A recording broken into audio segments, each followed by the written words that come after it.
The time is 6:03 p.m. We will now call this regular public meeting of the Board of Trustees of Humble Independent School District to order. A closed session of the board will now be held on the matters contained in the notice for this meeting.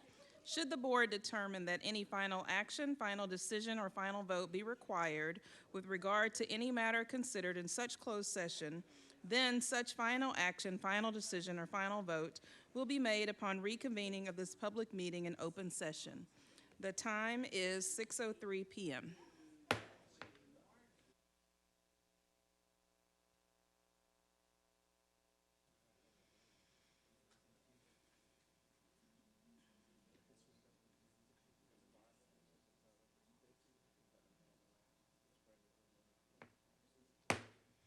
The time is now 7 p.m. We will reconvene into open session.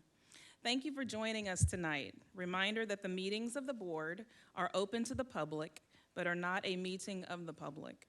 The Humble ISD Board of Trustees meet monthly in a regular meeting to receive reports from staff and take action from recommendations of the superintendent. The board receives the agenda and all supporting documentation several days in advance of the regular meetings, which allows us to ask and receive answers to many of our questions in advance of the regular meeting. Therefore, lengthy discussions are not always necessary on every agenda item. But as a board, we do have the appropriate knowledge and preparation for responses regarding the content of the meeting tonight. There are students and other guests present. To maintain decorum, respectful behavior is expected. Disruptive behavior and or comments will not be allowed. And with that, our first item. Our colors tonight are presented by the Humble High School Army JROTC. And I would ask everyone to stand for our Pledge of Allegiance and salute to the Texas flag.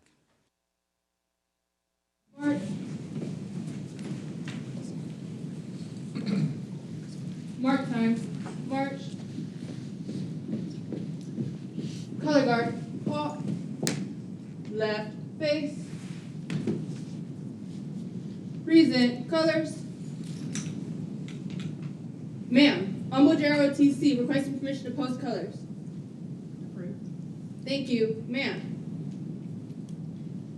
I pledge allegiance to the flag of the United States of America and to the republic for which it stands, one nation, under God, indivisible, with liberty and justice for all.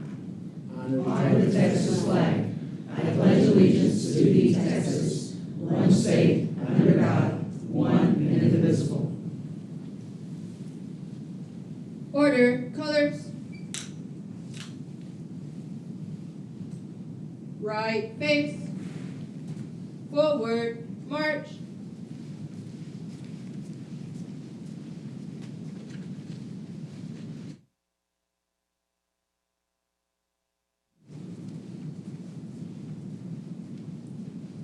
Mark time. March. Color guard. Halt. Right face. See colors.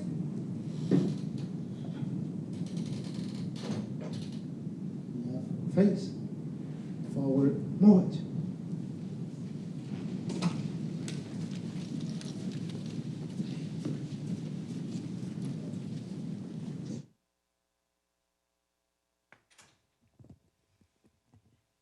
We will now observe a moment of silence, and I would extend it just a tad also in memory of Deputy Omar Urson.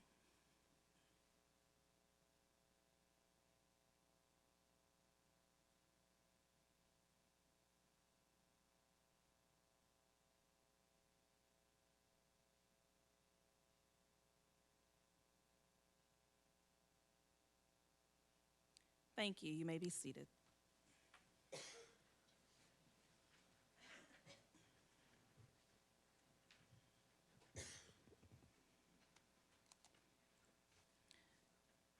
Moving to our next item, commendations and recognitions. Dr. Fagan, can you please introduce tonight's inspiring moments? I would love to. Good evening, everyone. For tonight's inspiring moment, Asia Slinker of Humble High School's Wildcat News reports on the newly renovated Charles Street Stadium.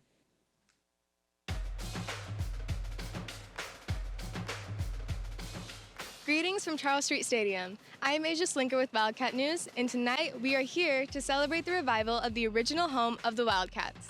In October 1938, Humble ISD purchased the land for the athletic field from the Bender Estate for $2,500. The stadium was completed in 1942 and used for football games that year. The Wildcats hosted varsity games here until Turner Stadium was completed in 1965. Norman Funderburk, an Humble High School graduate and the current mayor of the city of Humble, played on this field in 1966 through 1968. So here in Humble, we're really proud of our history, our rich history that predates even the oil boom in the early 1900s. But here at Charles Street Stadium, we have quite a history too. Games that were being played as early as 1942 when the stadium first opened. So think about that. 80 years. This is the 80th anniversary of games being played here, football and soccer as well. But the stadium fell into a state of disrepair over the years. Rusting bleachers, rotting wood, standing water, it was becoming a safety issue for our players and spectators. Thus, plans for a new stadium were drawn up and the new design is spectacular. First, the new turf field helps mitigate bad weather issues, and the new locker rooms allow the teams to go inside during halftime instead of staying in the end zones. The new concession stand is able to serve customers more efficiently, and pulling from the tradition at Bender High School, impossible is un-American, is chiseled into the front of the stadium. How is the new Charles Street Stadium beneficial to Humble ISD and Humble High School? You know, obviously, if you look at a stadium like this, it's beneficial not just to our athletics programs and our football and soccer programs, but it's also beneficial to, you know, our fine arts, our band, our cheer, our dance team. It gives us another stadium and another venue to be able to practice, to be able to work out. If weather does get bad and we've got a lot of mud, you know, obviously the turf gives us the ability to come over here and to get workouts in during those bad days. What's perfect about this renovation is the intimate setting that it creates. The sidelines over here are literally 5 yards away from the stands, so the fans get front row access to everything that's going on in the field. We can hear on the field the energy from the fans, and hopefully the fans feel the energy from the kids, and that's going to create an amazing atmosphere for the game that night. And now, the students and community of Humble ISD can enjoy this magnificent new stadium, an intimate venue for sub-varsity football, soccer, and more.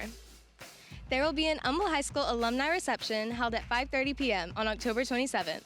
There will be a spirit tent set up and an opportunity to walk on the field to be recognized. Please RSVP at humbleisd.net/CSRSVP. This is Asia Slinker from Wildcat News, and remember to take it to the next level. All right. Asia couldn't be here tonight, unfortunately, but I'm definitely looking forward to see her on the news somewhere in the near future. We also look forward to seeing our Humble High School alumni and community at the Charles Street Stadium dedication on Thursday, October 27th, under what we hope are a little cooler conditions. That concludes tonight's recognitions. Super staffers will resume in October. Thank you. The next item is public comment. The board encourages comments from citizens of the district or from district employees. Anyone wishing to speak, either as an individual or as a representative of a group, may do so following the procedure outlined on the agenda. The board asks that comments pertain to public education issues and be no longer than 1 minute. Remember that the board may not discuss or act upon any issues that are not posted on our agenda for tonight's meeting. If an issue mentioned is listed on tonight's agenda, the board will defer discussion until the appropriate time during the meeting. In addition, the board has adopted complaint policies that are designed to secure, at the lowest administrative level, a prompt and equitable resolution of complaints and concerns. Complaints brought by students or their parents, by employees, and by citizens may be heard in accordance with board policies. Each of these processes provides that if a resolution cannot be achieved administratively, the person may appeal the administrative decision to the board as a properly posted agenda item. Copies of our district policies on public participation in meetings and filing complaints are available on the Humble ISD website.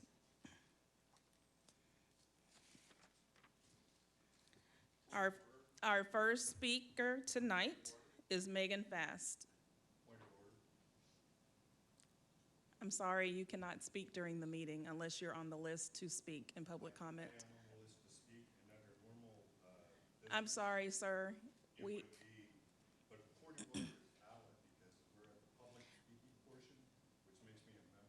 No, you have to be called upon to speak for public comment. Megan Fast, please come to the podium.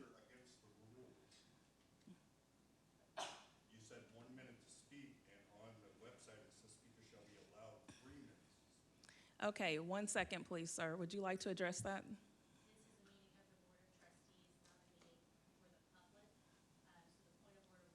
By someone from the dais.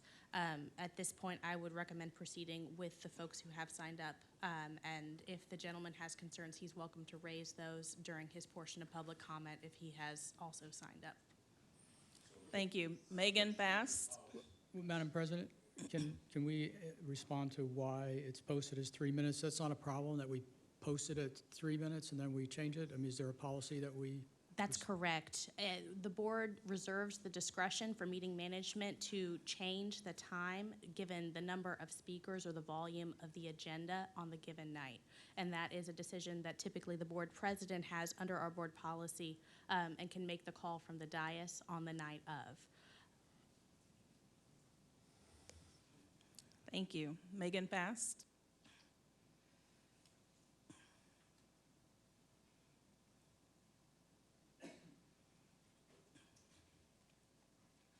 Yes, I just wanted to speak about the library material amendments, the language that the TEA recommended. I saw the draft, and I don't believe it's specific enough. Per their recommendation, they talked about the Texas Penal Code and said describes harmful material as material whose dominant theme taken as a whole appeals to the prurient interest of a minor in sex, nudity, or excretion. I think it's imperative that that is on your language because that's what these books are doing. So to not be specific, like your language looks pretty vague. It does cite the law, which if you go to the law, it describes pornography in this way, but it's also left up to interpretation when it's broad, which is how your language appears to be on the draft that you say that you're going to adopt. And also I wanted to express concern about the removal of Mr. Robert Scarfo. I don't like it. Thanks. Thank you. Next, we have Justin Lurie.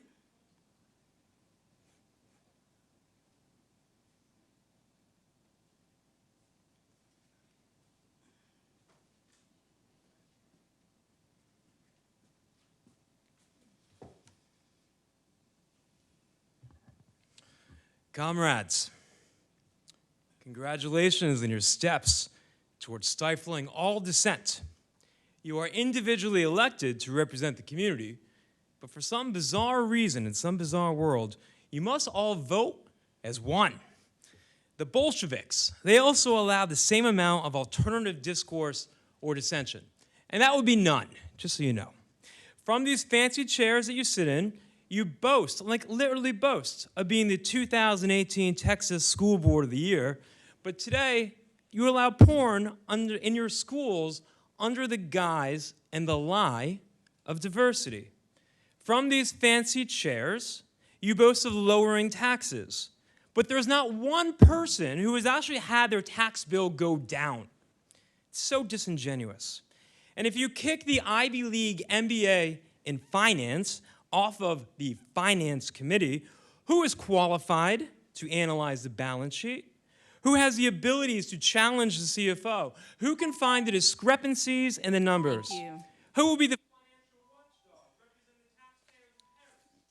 The answer is none of you, because you're not qualified. Thank you very much. Are you interested in controlling the spending? Mr. Eric Willing.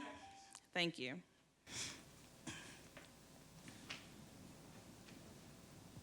Not present, Mr. Willing. Next, we have Holly Matherly.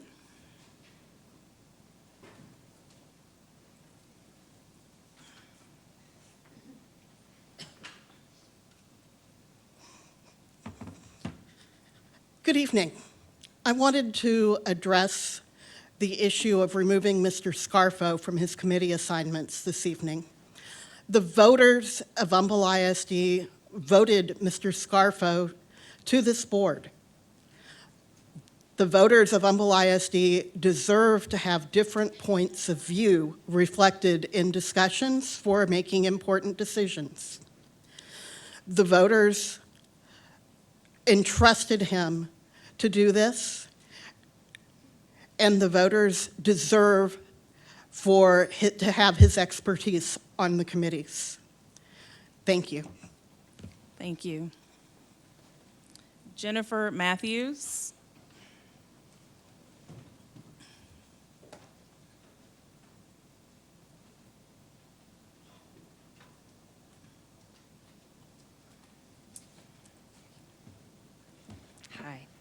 I just wanted to say that what I've watched the last 3 meetings is like watching my children argue. And it's very embarrassing as a taxpayer who pays taxes on multiple properties in this district. I am deeply disturbed. I've seen the test scores. They're equal to, if not lower than, Houston ISD, and I have yet to hear one person bring it up. It is deeply disturbing, as Justin said, that you are seeking to remove the most financially literate person on this board at a time when you guys are set to come into probably the most money that this district has ever seen, thanks to about a 10% bump in valuations and growth in the district. And I just want you guys to know that those test scores are on you. Thank you.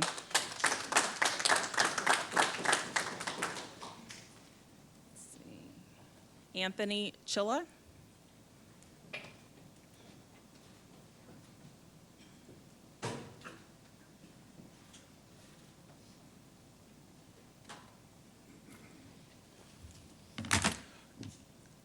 Good evening. The community has taken notice.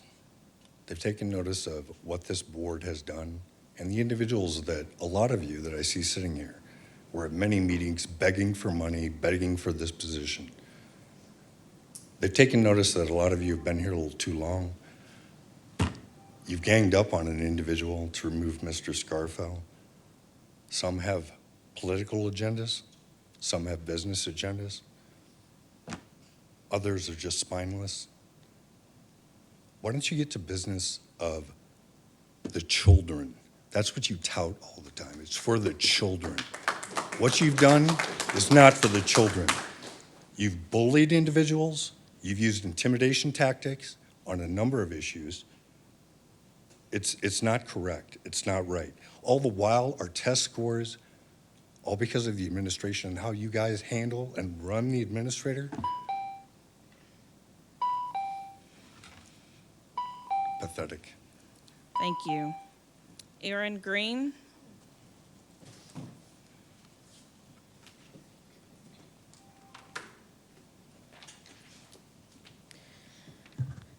Recently, the state released the A through F accountability system, and Humble ISD scored lower than Houston. This year, campuses rated at 69 and below were not rated.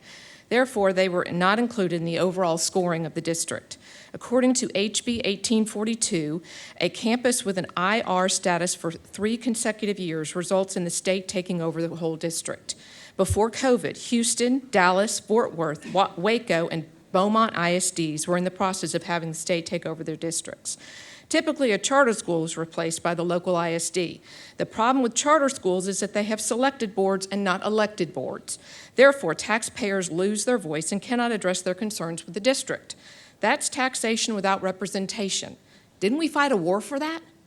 This needs to be addressed since the campus is not rated, will eventually be rated, and Humble is at risk of having the state take over the district. Thank you. Ted LeBlanc.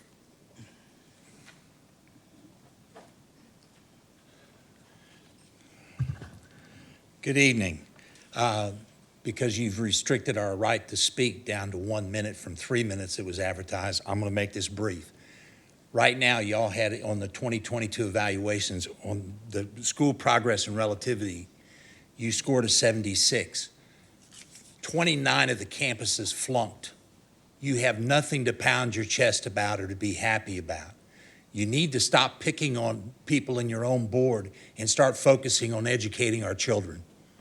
We're ashamed of you. Thank you.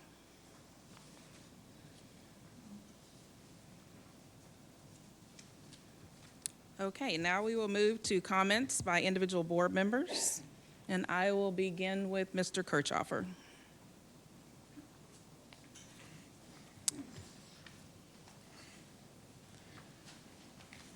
Madam President, I want to thank tonight's public speakers. As we may not agree on certain topics, it is important to hear and respect individuals' opinions. As elected trustees in this district, we must keep the focus on our students, teachers, and administrators, making safety our highest priority.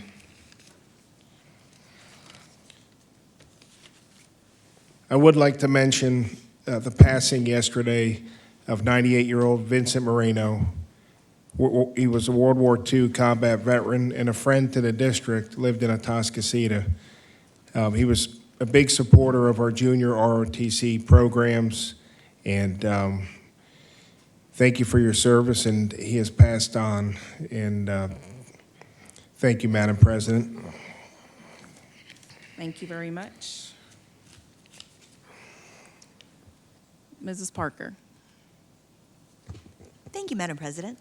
So Saturday was demo day at Kingwood Middle School. It was just an absolutely wonderfully attended event. It was a great time.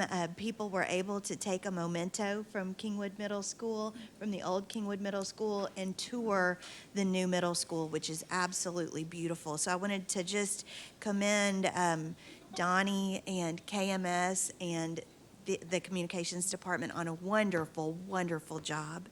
I'm so excited for the upcoming Charles Street Stadium dedication. My husband is an alumni of Humble High School, so that will be a big, huge day for the Parkers. We cannot wait. Wanted to commend the undefeated Kingwood Mustangs football team. Great job, and right now is Gold Fight Win in Humble ISD. So the campuses are participating in pediatric cancer awareness. So we absolutely it's just a great thing, and we love our kids. So thank you, Madam President. Thank you very much. Mr. Holmes.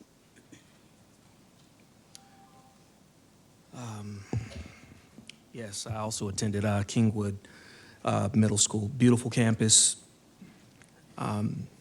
Lots of rich history there that I was able to, I guess, walk through and see. And you really don't get a chance to understand the depth and the history of Humble ISD until you are seeing just people that have kids, that have had kids, that are walking those halls so proud. So it's just always a treat when you see things like that. And again, beautiful campus. Also wanted to mention we are at, and correct me if I'm wrong, 2% vacancy, so 98% in terms of our vacancies, right? Is that right? 98%? Is that where we are? No, it's okay. I'm excited about that. So I just wanted to say really good job by our team. And I think, again, it just shows where Humble ISD is. Secondly, school safety, right? It's a huge concern. We all know what happened to Deputy Urson and that tragic event and how it happened right in front of Groves Middle School, Lakewood Middle School, Groves Elementary. And I just want you to know that the district, this team, we take safety as a top priority. There are some things that we're trying to put in play, but I want you to know it's on the forefront of our mind. So in terms of you parents, teachers, students, it is top of mind. And, again, we are trying to do all we can. Lastly, our police, I want to say again, thank you. You're running roughshod. Again, we're trying to put some things in place, Chief Cook, to help And again, I just want to say thank you to our team. Lastly, nuance. I absolutely understand and love differing opinions. So to all the community members that have came out and spoke, I want to say thank you, and I appreciate it and respect it. Thank you. Mr. Scarfo? Thank you. First, I just wanted to say congratulations to Kingwood Middle School, their orchestra, band, and choir. And Ms. Parker and I got to see their final rehearsal before they went to play the national anthem at the Astro game. I guess it was 2 weeks ago. They were great, and if you got to catch them on TV. And hats off to Chief Cook and all of the first responders that were involved in the safety drill that took place at Kingwood Middle School, the old building, that they were able to go through some really lifelike drills in terms of dealing with problems on a campus. So that was great that we're able to, before that comes down, to be able to use it in that way. And then I don't want to belabor this, but I don't like when things get said or used in ways aren't exactly accurate, but they're used to make somebody's case. And you might have seen at the special board meeting a couple of weeks back that a bunch of emails were waved at you regarding me, and they had to do with first 2019. And I just want to clarify the breakdown because it was presented as if these are all just peppering staff with questions. Well, first off, as you know, whenever you go through a trove of emails and print them out, there's going to be a lot of duplicate emails in that process. Well, in this case, in that pack of 2019, there were 46 pages of duplicates. Then there were 44 pages of emails that I sent to Dr. Fagan, informational emails with articles about different topics. And sometimes I would copy her cabinet members if it applied to finance or HR or IT. And I've always asked her over the years, are these a nuisance to you, or do you want me to not send them, or send them? Oh, no, send them. As a matter of fact, I sent one just 2 weeks ago, and she said it was on the Kingwood High School renovations of the flood mitigation, and she sent back a thanks with 2 exclamation points. I sent one to Mr. Beatty and Dr. Fagan about how to protect on wire fraud, and Mr. Beatty commented back to me, hey, I really like that idea about testing. So again, that was 44 pages of that 150. Then we had 25 pages that were emails that were coming to me, and probably also to other board members, and things like counter invites as well, or informational items coming from staff. And then finally, there were 27 pages that I felt were legitimate questions. And of those 27 pages, there were 39 emails. And that's counting if I sent a question on an agenda item, got a response, and then sent back a thank you, I counted that as 3. That's kind of generous. So my point is that, people can make a big show, waving stuff, and that's great. But I just want you to know what the facts were. And as a matter of fact, it wasn't just 2019. They also pulled 2020, 2021, and 2022. And I could go through, I spent the time to go through same kind of thing on the way those things break down. Just ridiculous. And the ironic thing to me was I was being accused of wasting staff time. And I can tell you multiple hours of staff time was used to generate all of this. It was a lot, right? So enough said about that. But, you talk about the pot calling the kettle black. Well, there you go, a great example of it. And then also some other things that were brought out about how I violated the board operating procedures, board members' code of ethics. Well, let me remind you, I will accord others the respect I wish for myself. I will encourage expressions of different opinions and listen with an open mind to others. I will share my views while working for consensus and standards of behavior. When a board member fails to adhere to the standards of behavior, the board operating procedures, the board president shall address concerns. And as I said at that last, the special meeting 2 weeks ago, last month, first I heard about any of this stuff was what I'll call the ambush of June 21st. And Ms. Lon Dixon never came to me to tell me that a board member had approached her in April and June. I was never told who or what it was about. And then there's another one about information requests by board members. This was information requests by board members, right? So the responses to the informal requests, information requests, shall be email. I'm reading from the Board of Operating Procedures, email to the board members by the superintendent. I didn't get that, so I was blindsided at that special board meeting with all of these emails. And I don't think that's right or fair or follows what our own operating procedures say. And so I just want to point that out, that while I'm being accused of things, well, same thing's going on then on the other side, right? And then there was some other comments made about how I wasted the general counsel's time by asking questions on the student code of conduct. Well, I'm going to tell you, and I'm going to say it again, I said it before, if you send me something to read, I'm going to read it. And if I have questions, I'm going to ask them. If I have comments, I'm going to give them. So I don't think there's anything wrong with that, because if you don't want me to look at it, if you don't want me to be voting on something, then don't send it, because you're wasting everybody's time. There was another one, I'll give you another good example. This was March of 22. We got the employee handbook, and it was an update.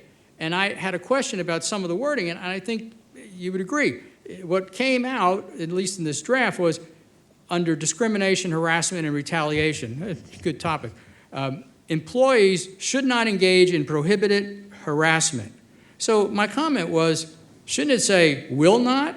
And also, if you say prohibited harassment, does that imply that there's some harassment that's okay? So that's a kind of comment that I would make on these types of things. And there was another one about how back in 2019, I wanted to change the board operating procedures. Well, if you go back and look at the emails, they were questions I had the next day after a board meeting. There was a follow-up questions that I had about some of the things we talked about that I sent to the general counsel and the president at the time, Ms. Conrad Church. And again, those questions arose out of that meeting. I think they're fair to ask. And if somebody wants to criticize me for doing that, knock yourself out, but I stand in my position that I did the right thing. So I just wanted to close the loop on that. I'm sick and tired of all that stuff. I know people in the community are sick and tired of it, at least from what I've been reading. And I think I'm not going to spend any more of my time, because I don't need to defend myself, because there's nothing to defend. And if you don't like me for asking questions, for not always agreeing with everything that goes on, well, I'm sorry. That's just the way it is. I'm not trying to be difficult. I'm not trying to not be collegial about things.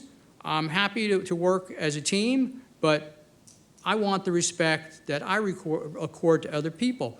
And just because I don't agree with you on something doesn't mean I don't respect you. Doesn't mean I don't fight for your right to voice your opinions. And I will always do that. But at the same time, it cuts both ways.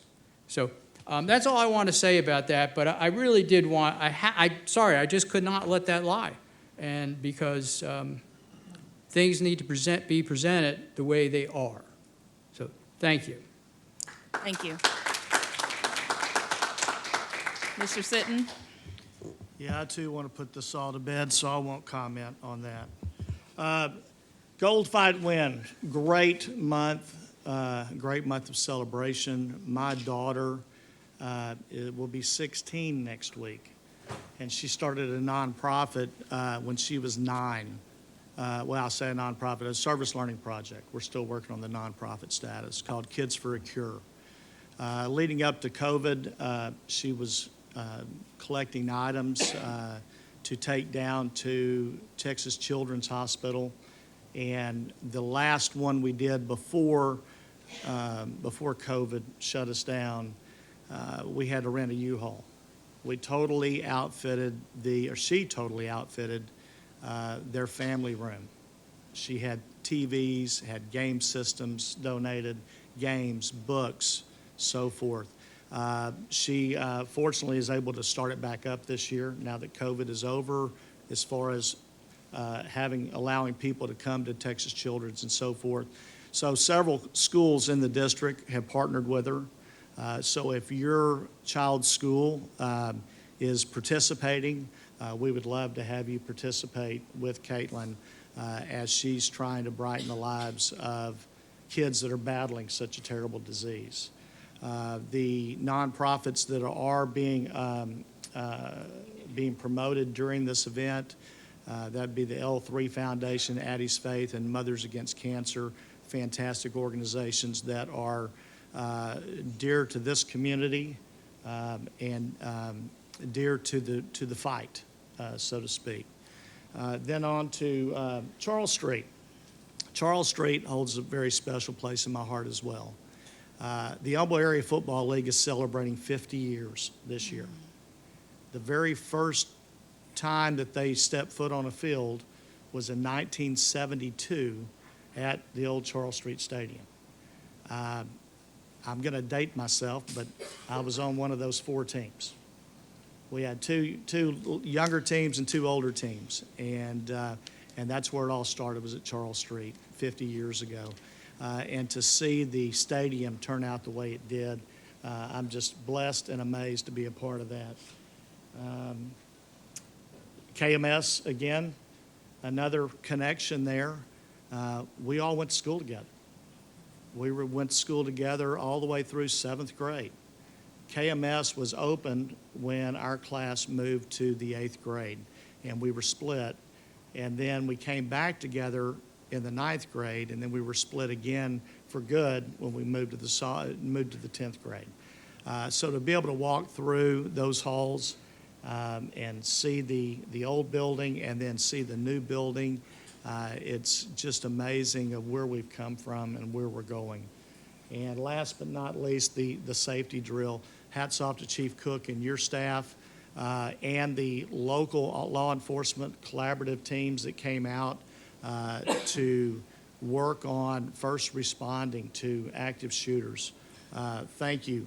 I know y'all been doing it pretty regularly, but the fact that we had a building that y'all could go in and work on that together and coordinate, that's going to make us all safer going forward. So thank you.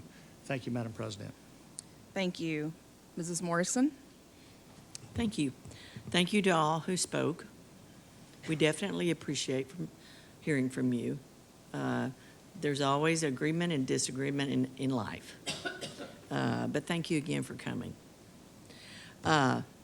Chief Cook, huge thank you. As we know, going through time and today, school safety is #1 on everybody's list. And for those, I cannot thank Chief Cook and his officers for all they do enough. We're short officers, and they are working 24 hours of the day. And we are working them hard. But they are protecting our children. And I am so very proud to have you. So thank you again. And please, everybody go watch his interview. He does a beautiful job. And it was really neat to see the old building. I have to tell you this. Kingwood Middle brought many memories. My husband was the 8th grade coach first day of the school. It opened in 1977. And to look at it and walk through and see the old tarpon floor that had the cougar. I can't believe it preserved itself underneath the newer floor. But to see students that are now adults and bringing their children in, it was amazing. It was just a wonderful experience. And then walking in and seeing students escort parents, students, grandparents around to the building. And we were fortunate enough to listen to them as they were giving their information out, and they walked into one corridor. And by the way, that's their engineering department. And we're talking middle school. And their culinary department. And I mean, it's fabulous what our kids are doing. And so, and just so very proud. A beautiful building. It's still got a lot of little things that have to be finished out, but just a beautiful experience. And Charles Street, you're right, Mr. Sitton. I mean, I went to many a game over there way back when my children were little. And it is a beautiful facility, and I hope we see everybody. So that's all I have to say tonight. Thank you. Thank you. We'll come back to Mrs. Parker. So I have been on Mothers Against Cancer for over a decade, and I was about to be in big trouble because I forgot to announce that Friday, September 23rd, is the KHS-AHS Gold Fight Win game. So I would just love to see the community out in your gold shirt, 7 p.m. Turner Stadium. Thank you. September 23rd, yes. Thank you. Okay, so I guess for me, the only other things that I want to talk about really are what you guys have already talked about, but I do have one question. So you and Mayor Funderburk, did y'all play football at the same time? You're dating yourself there, just checking. But no, but I think the Charles Street Stadium, it looks amazing. I cannot wait for the groundbreaking and to be out there. Same thing with KMS. I hate that I couldn't be there. I was coming back from abroad, so I wasn't able to make it, but I will definitely make a special trip there. Also, I want to talk briefly about school safety. You know, my office is in the Heights area, so today there was an alert at Heights High School, so we had to lock down our office.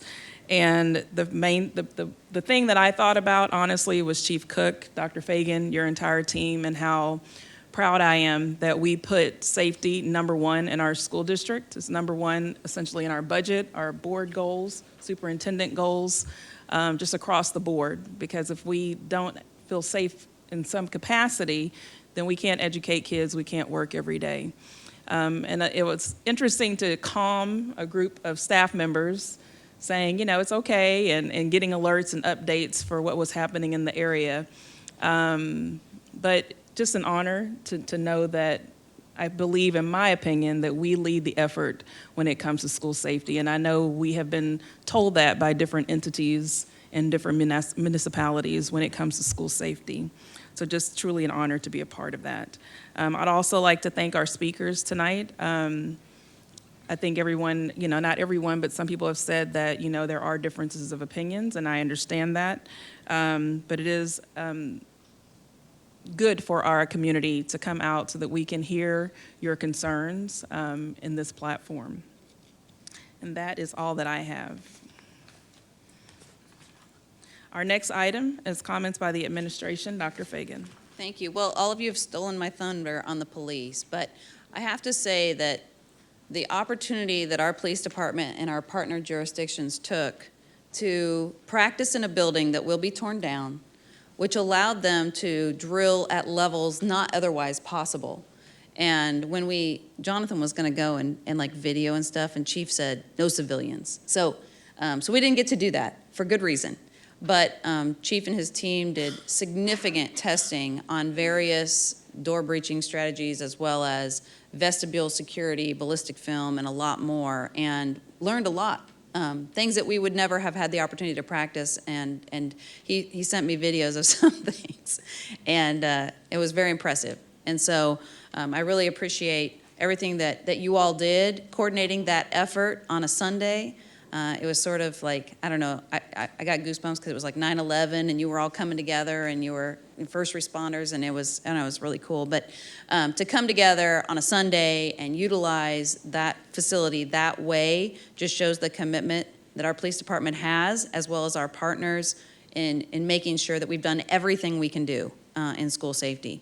And so currently, Chief Cook and his team and Dr. Ann Johnson and her team are partnering to put together some training, some school safety training for our teachers who have elected to be some pioneers in utilizing some additional equipment and and keeping themselves safe in a worst-case scenario. So very, very excited about all of the work that's happening in safety. And I have to say this, I am incredibly proud of our staff in every single department, every single campus. There's a lot of conversations and a lot of misinformation and things like that. And it's true that when you look at things at face value, you don't really get to see the truth of the matter. If you don't understand the way that the TEA system works, you may not scratch your head at all when you look at a graduation rating of 60 versus a graduation rating of 90, which is what Humble ISD has.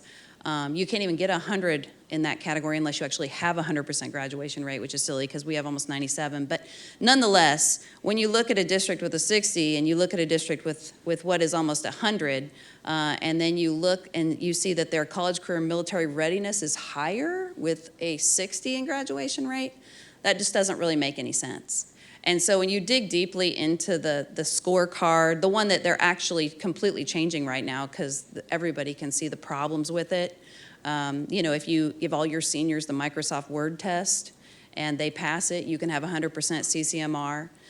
In Humble ISD, we haven't played games. We've really just been very straightforward in helping our students achieve their dreams and moving them forward in the pathways of their choosing. And a lot of districts greatly benefited. The way that TEA does it, you're either rated in achievement or you're rated in growth. So you can have tremendous growth and have a high score in growth, but your students are still only achieving at a C level. But in Humble ISD, our students are achieving at B levels and above, and so we're rated on achievement, where 68% of the state this year was rated on growth. They were not rated on achievement. Why? Because a lot of districts had very severe COVID issues, and then they had huge rebounds in growth. So in any given year, there's usually about 29% of the districts in the state that have growth as their primary rating. This year it was about 68%. And we remained part of the 30-ish% that were rated on achievement because we didn't have a huge growth rebound for COVID. We had our schools open. We had our teachers teaching. Our teachers showed up. They made sure our students were learning, even under the most difficult of circumstances. When everything around us was closed down, Humble ISD teachers were coming. And they were teaching kids, and they were making sure that they were growing and reading, even from home. In that particular year, according to our assessment data, 97.7% of our elementary students did grow in reading, when a lot of the state was struggling terribly. And so there's a lot of misinformation that if you just look at the data on face value, but you don't dig into the facts, that you can really maybe not see it. But the truth is our teachers are doing a fantastic job. We are very blessed in this district to have quality educators who care about kids. Our schools feel good, the learning is real, the curriculum is strong, the training and professional development is there. No matter what a student's abilities or disabilities, our goal is to help them achieve their dreams, and that's what we're focused on. So nonetheless, I just want to make sure to say that while we did not benefit from a COVID rebound and growth, we weren't rated on growth, we were rated on achievement. I'm proud of that. I'm proud of the fact that our CCMR data were real. Some of the CCMR data, including the military readiness, is self-reported. Ours is all legitimate.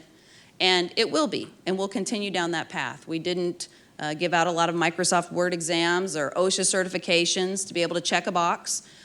We moved forward with what students were really working on. And as a result of that, is our CCMR score as high as some others that did do that? No, it's not, and that's okay, because it's true, it's legitimate.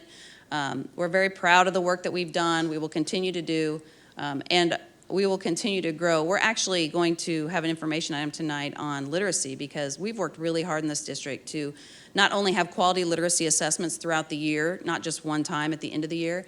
We've worked really hard to align our reading academies for 100% of our elementary teachers to those assessments, and also the support that they need to know what to do when a child isn't reading well or is struggling with a particular part.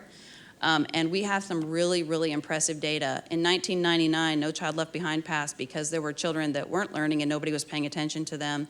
After that, we all saw the gaps and the challenges all over the country, and we all looked at the fact that how come certain demographics of students aren't growing like they should be, and the whole country struggled with it. And we have some teachers in Humble ISD last year that not only did some of our most impacted children grow, but they grew more and they performed higher than their peers. And so we have a little bit of a celebration item tonight where we want to highlight some of those teachers and some of those classrooms that are basically beating all the odds in helping children learn how to read. Because if you don't learn how to read in elementary school, by the time you get to middle school, it feels very uncool. And not only that, but you're heavily impacted in your core areas, because reading is foundational for learning science or doing social studies and all of these other things. So we're trying to change that so that when they get to middle and high school, reading is not an issue. And I feel like Dr. Ann Johnson and Netta Whitaker, Melissa Hayhurst, and all of the instructional coaches and tremendous teachers out there have done incredible amounts of work. Nobody understands the amount of work those reading academies have been for our elementary teachers during some of the most challenging years we've ever experienced in education. So to imply that somehow they're not doing a good job is just simply not true. They're doing a phenomenal job, and they're getting better every single day. And the data prove it. So looking forward to that. Thank you. Thank you very much. We will now have updates from our board associations and committees. First committee is the Advocacy Committee. Mrs. Parker. Nothing to report. Thank you. Audit Committee, Mrs. Morrison. Yes, Madam President, we met on September 7th and reviewed the audit cycle for this year. Thank you. Building and Planning Committee, Mr. Sitton. Yes, Madam President, you'll see a few items on the agenda tonight, a couple of budget amendments, and then a couple general contractor recommendations as well. You all should have received the minutes from our last meeting. I know they were late getting to you, so I do apologize for that. Thank you. Board Superintendent Evaluation Committee, that's me. I will speak more on that later because we have an agenda item. But that particular committee, we have been working since June, because at the June board meeting, we did vote to update our board operating procedures. So we will discuss that further when we get to that agenda item. Finance Committee, Mr. Scarfo. Thank you. We have an item, and I'm going to thank people who came to speak about taxes and financial matters. I appreciate you guys looking at that, asking questions. It is very important. We have an item in our action items tonight about our tax rate and what the official tax rate it's going to be. We do an estimate back in June, and I asked Dr. Fagan if it would be okay for Mr. Beatty that we get to that point to just come up and just talk a little bit about, because I'm telling you this is pretty convoluted stuff, and to understand that no new revenue rate versus the voter approved rate, and why one's higher than the other, and the one that we are going to be using. Although we will have to say it's a tax. Well, we're going to say it in a way, but the rate is down. But again, as one of the speakers pointed out, the valuations are up quite a bit. So of course, tax bills are going to be somewhat higher, even though the rate's lower. I guess you could make the argument, well, bring the rates down even more. But we do have a point where we're working towards a break-even budget, and if anyone had any doubts about inflation, its impact, particularly over the last 6 to 8 months, you don't need to look any farther than the Texas Comptroller's report of public accounts. Their coffers are just brimming with money, and a lot of that is because when price of products and services is higher, well, the tax revenue that those rates are going to generate is also very high. I think the legislature, in the next session, is going to be scratching their head to figure out how to spend the money. And maybe what they need to do is send some of that back. But in any event, that's one of the things there. And we did have a committee meeting on August 23rd. It wasn't a very long meeting, but we went through a lot of items with Mr. Beatty and his group. They, as always, do a great job. We looked at an initial project list for the $200 million of the bond and what building and planning is kind of put up there as where we're going. I'm happy to say Mosaic's at the top of the list. But there's a number of projects that are to go towards that $200 million. And then we got a plan, update on the health plan. That's going really well.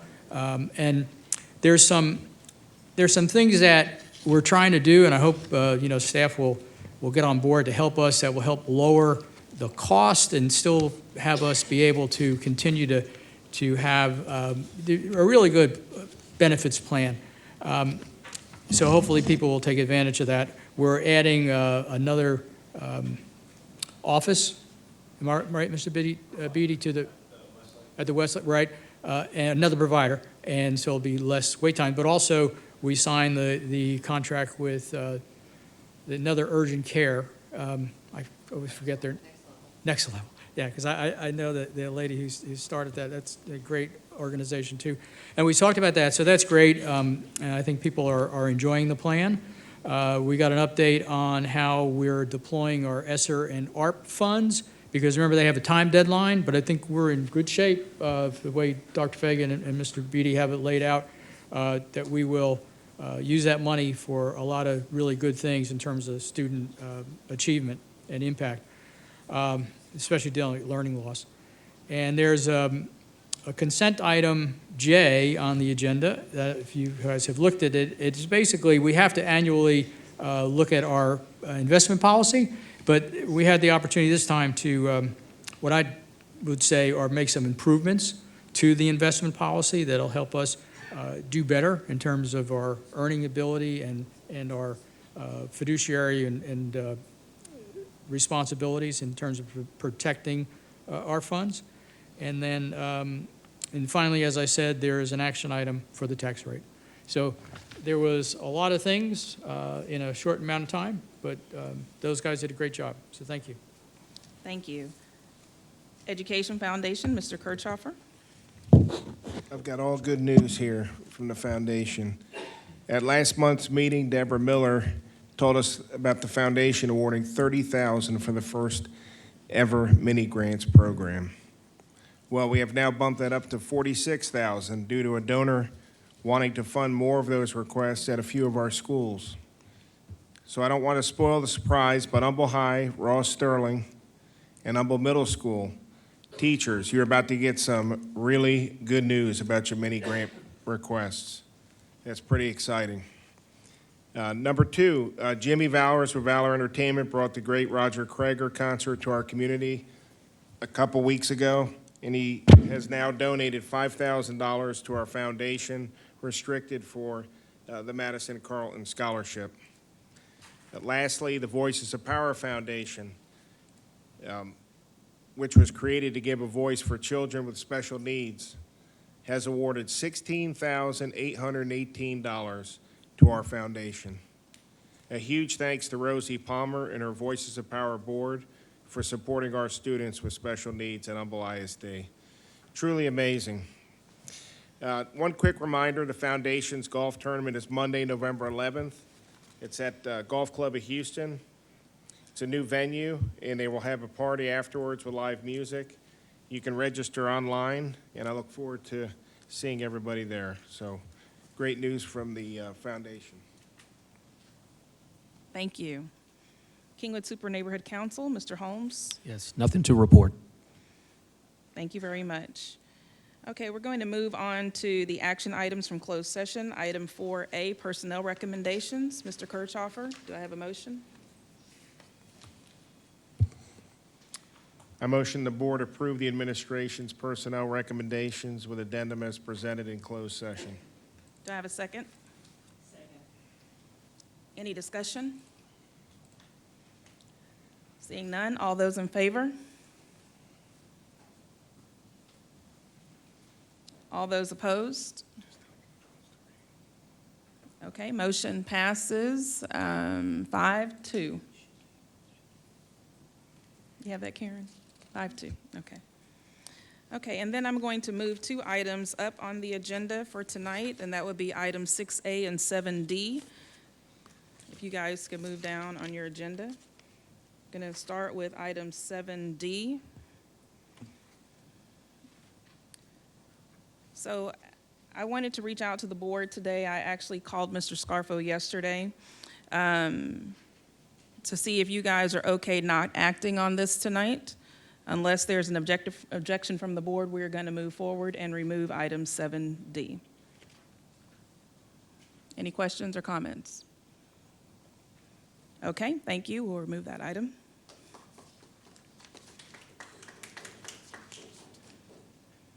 And then the other item is our information item. And I'm wanting to move that one as well because I know you guys have worked really hard today and I don't want to keep you here later than necessary tonight. So we're going to go ahead and move forward with item 6A, the literacy end-of-year progress measures. Dr. Fagan, I understand we have a presentation on this item. We do, so I'd like to invite Netta Whitaker, Melissa Hayhurst. Is Ann going up there? No. Okay. I didn't know who was going to actually present, but I asked them to do a brief presentation because our elementary teachers, and I said this earlier, but it bears repeating, our elementary teachers this past year after the reading academies were passed, worked so hard to go through all those modules in the timeline that was required by the state. And in addition to that, they worked really hard on the literacy assessment work that we created because we want to see how our students are doing across a year's time with legitimate data that isn't impacted by how well a kindergartner can use a mouse. Data that are not impacted on how engaged the student is in the actual assessment. Because these assessments are given from teacher to student. And that is the number one and best way to find out how well a child can read and what they're struggling with and what they're successful with, so that then that teacher has that firsthand knowledge and can use that information to give that student exactly what she needs, instead of this one big assessment, a computerized assessment. Some children just not motivated, don't really care, can't use a mouse, whatever the case may be, particularly in that K-1-2 range. So these ladies, plus Dr. Ann Johnson, have done a miraculous job of meeting this challenge, and so have our elementary teachers, because this is a lot of work. And I've been in classrooms since the start of school, and I see it everywhere. And teachers are embracing it, and they own it, and they know how to use it. So with that, I'd like to introduce you guys to share some of the information. Absolutely. So thank you, Dr. Fagan. Board members, this is going to seem very familiar. Dr. Fagan had requested several weeks ago. We typically have our House Bill 3 and all of the goals that go with that. But because of the work of the elementary, because of what Dr. Fagan has seen in classrooms, she wanted us to actually pull this data out from House Bill 3 and the local accountability pieces so that we could have an opportunity this evening to share this with you. So I want to turn it over to our expert, Netta Whitaker, who can speak much more intelligently about our literacy assessments. Well, I hope so. Good evening, everyone.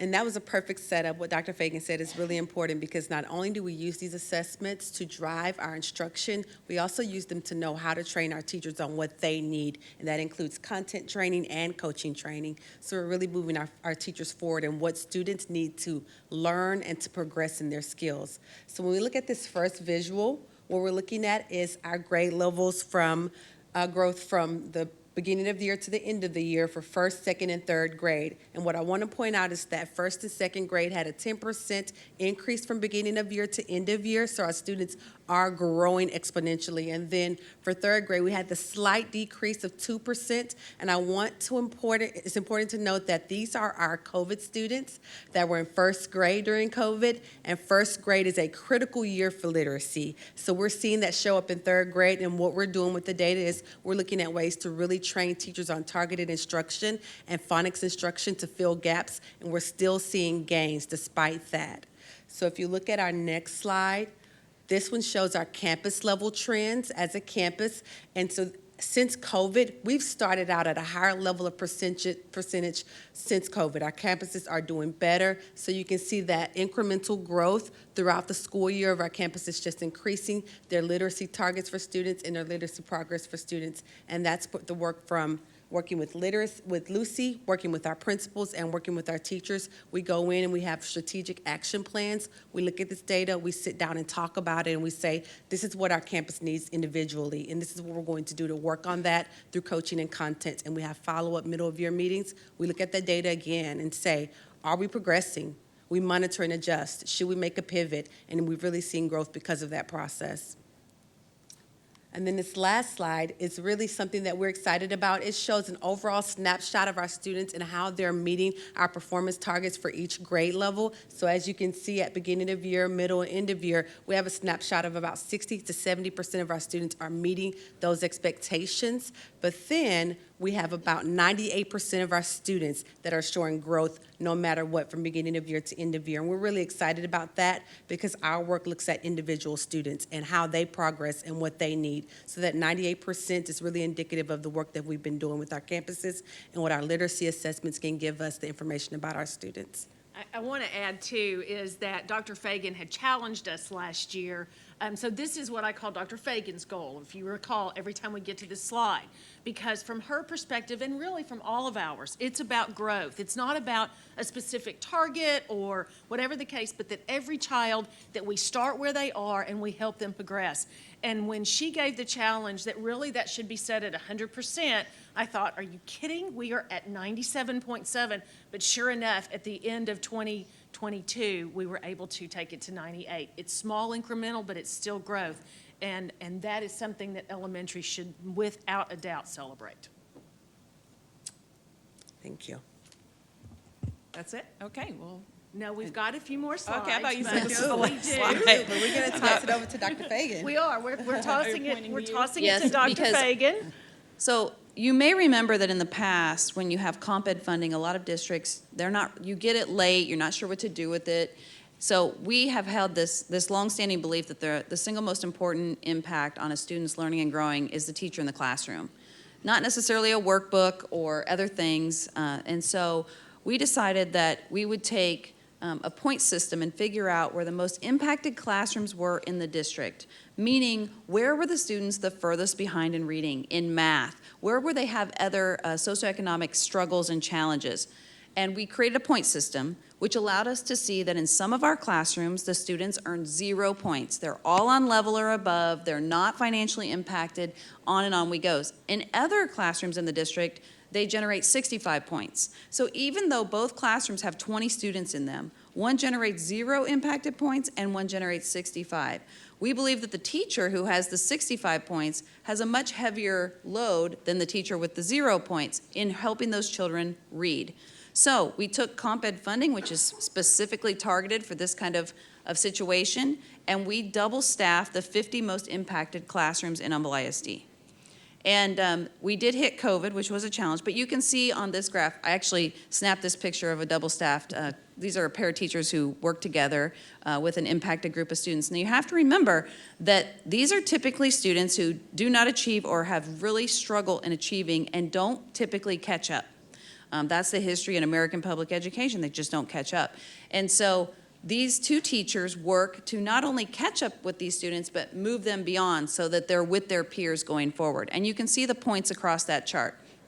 So at Whispering Pines, we had a double-staffed classroom where, again, these are the most impacted children in the district, one of the top 50 classrooms of impacted children that outperformed the district growth with their trend line. So the Whispering Pines classroom are the blue line and the blue students, and then the orange is the district as a whole, all children, not just impacted district children, but all children. Children who walked in kindergarten reading Harry Potter, they're on there. So this classroom of double-staffed teachers have not only helped their children achieve what their peers are achieving, but outperform those peers. Next one. This is a double-staffed classroom at Whispering Pines.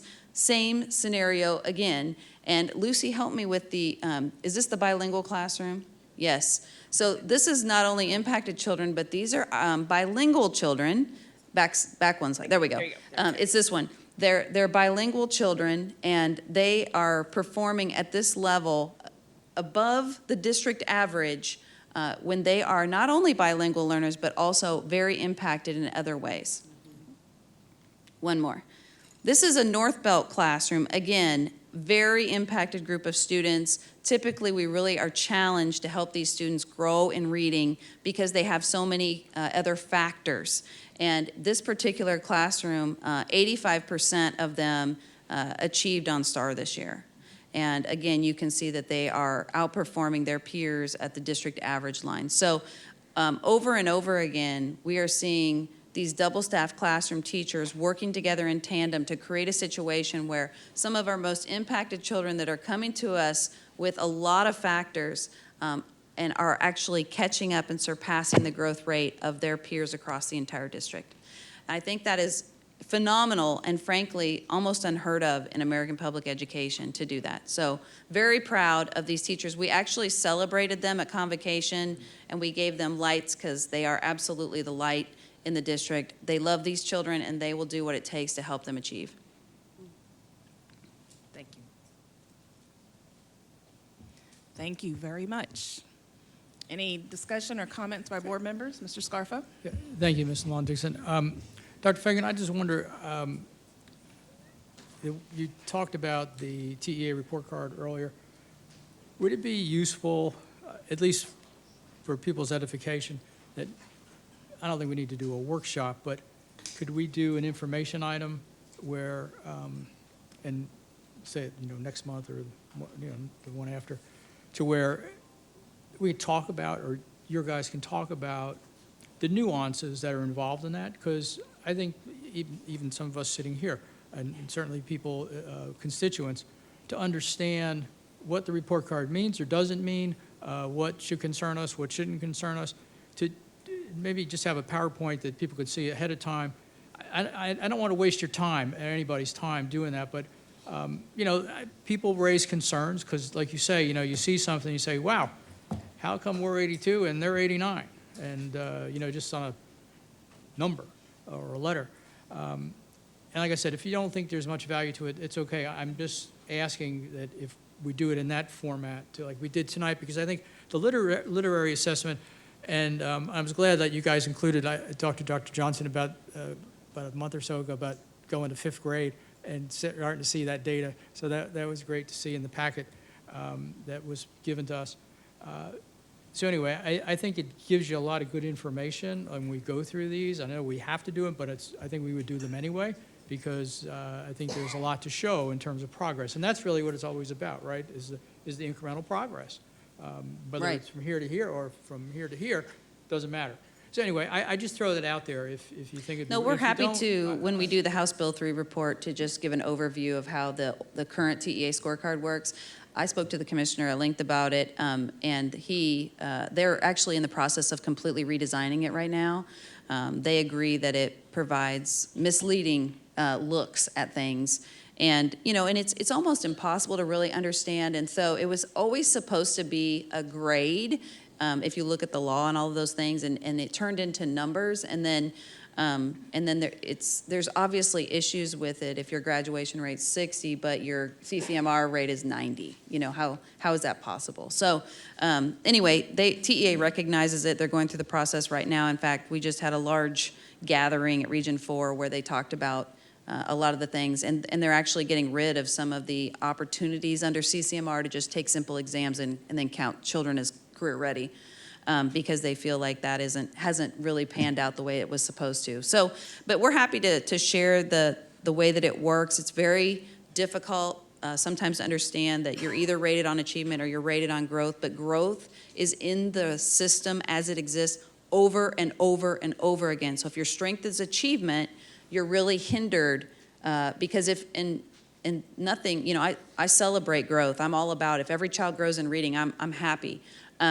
At the same time, though, if every child grows in reading and overall the district's a 60, I still don't think that is really where we want to be. But yet, if you're really growing, you're going to get that rating and you're going to get it over and over again, whereas achievement districts are sort of penalized in the system. So in any case, we're happy to do that. We do House Bill 3 coming up anyway, which is our statutorily required local accountability report, and we'll just add an overview of the TEA scorecard, but everybody just needs to know it's a one-year only thing because it's changing again, and then there'll be a whole new set of rules. And a whole new assessment, too. You know, if that's the case, then maybe it's not worth everybody's time to do it. If it's going to be a whole, maybe when they come out with a new one, is that we. Right, they're doing a new one right Prompt now for people. next year, Right. and they're also doing a new STAR assessment. Okay, I leave it to you. Thank you. Any other comments or questions? Okay, well, let's move on to item 5, our consent agenda. Item 5A, approval of minutes for the regular board meeting held on Tuesday, August 9th, 2022. Consent. Item 5B, approval of minutes for the special board meeting held on Thursday, August 18th, 2022. Consent. Item 5C, bond fund transfers and amendments. Consent. Item 5D, budget transfers and amendments, including carry forward encumbrances, 15% CNS refrigeration project and CNS operational expenses. Consent. Item 5E, 2022-2023 construction and construction-related purchases. Consent. Item 5F, approval of goods, professional services, and non-construction services exceeding $50,000 in the aggregate or $25,000 individually. Consent. Item 5G, tax refunds. Item 5H, the 2022 tax roll. Consent. Item 5I, removal of tax accounts from delinquent tax roll.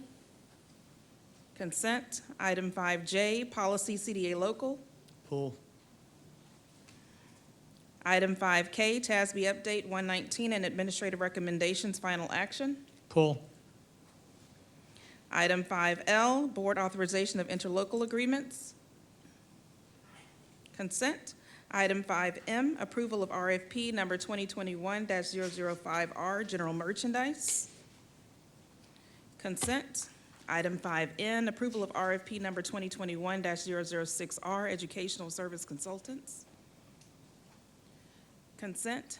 Item 5O, approval of RFP number 2021-007R-13, educational and curriculum subscriptions, internet and web-based access and software.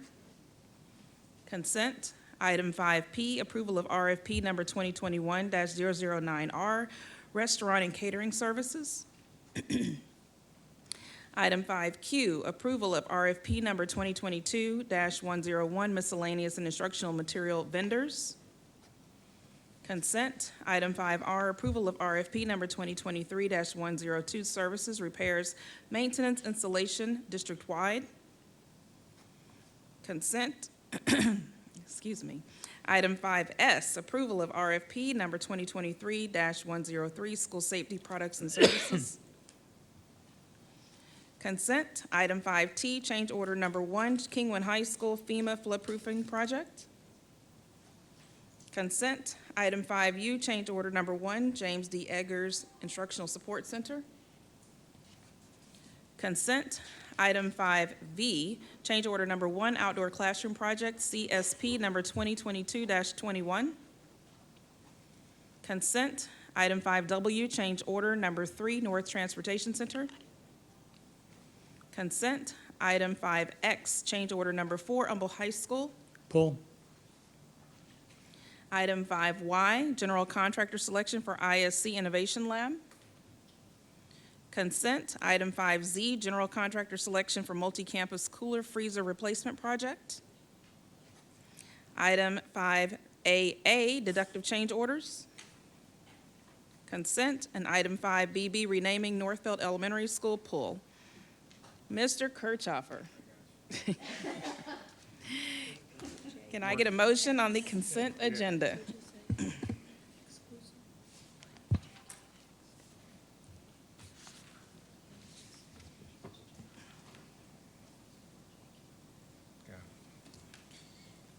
I move to approve consent agenda items 5A through 5B, exclusive of pulled items J, K, and X.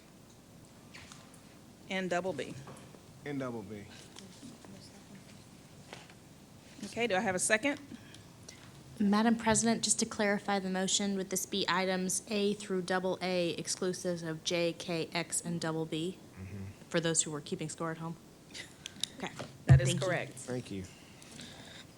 Thank you. Do I have a second? Any discussion? All those in favor? Motion passes 7-0. Returning to our first pulled item, Mrs. Parker. Our first pulled item J, Policy CDA Local. Mr. Sitton, was that you? Yes, I just Yes. need to abstain on this Okay. one. Okay, well, let's go ahead and have a motion for item J. It's fine. Edward Scissorhands. Thank you. I move to approve policy CDA, local including investment strategies, the corresponding resolution, the listing of qualified brokers, dealers, and sources of training. Do I have a second? Second. Any discussion? All those in favor? Any abstentions? Motion passes 6 and 1 abstention. Item 5K, Mr. Scarfo, did you pull that one? Yes, I did. Okay. I'm glad that, we're going to add the local policy on, in library materials. TEA, and I think one of the speakers even mentioned it tonight, had come out with a recommended policy back in April of this year. And I would just like to suggest that we expound on some of the language, particularly, there's really 3 places. And the first one that I had is protection from inappropriate material. We have some language there, but if we look at the actual language that TEA recommends, it's much more extensive and or exhaustive in how it's talking about what those materials are. And I won't read the entire thing, but it says, describes, the penal code describes harmful material as material whose dominant theme taken as a whole appeals to the prurient interest of a minor, and sex, nudity, or excretion is patently offensive to prevailing standards in the adult community, utterly without redeeming social value for minors. It's an offense in text with distributed material. I just think that says even more than what we're saying here, and I think that makes it very clear of how the district feels, about that.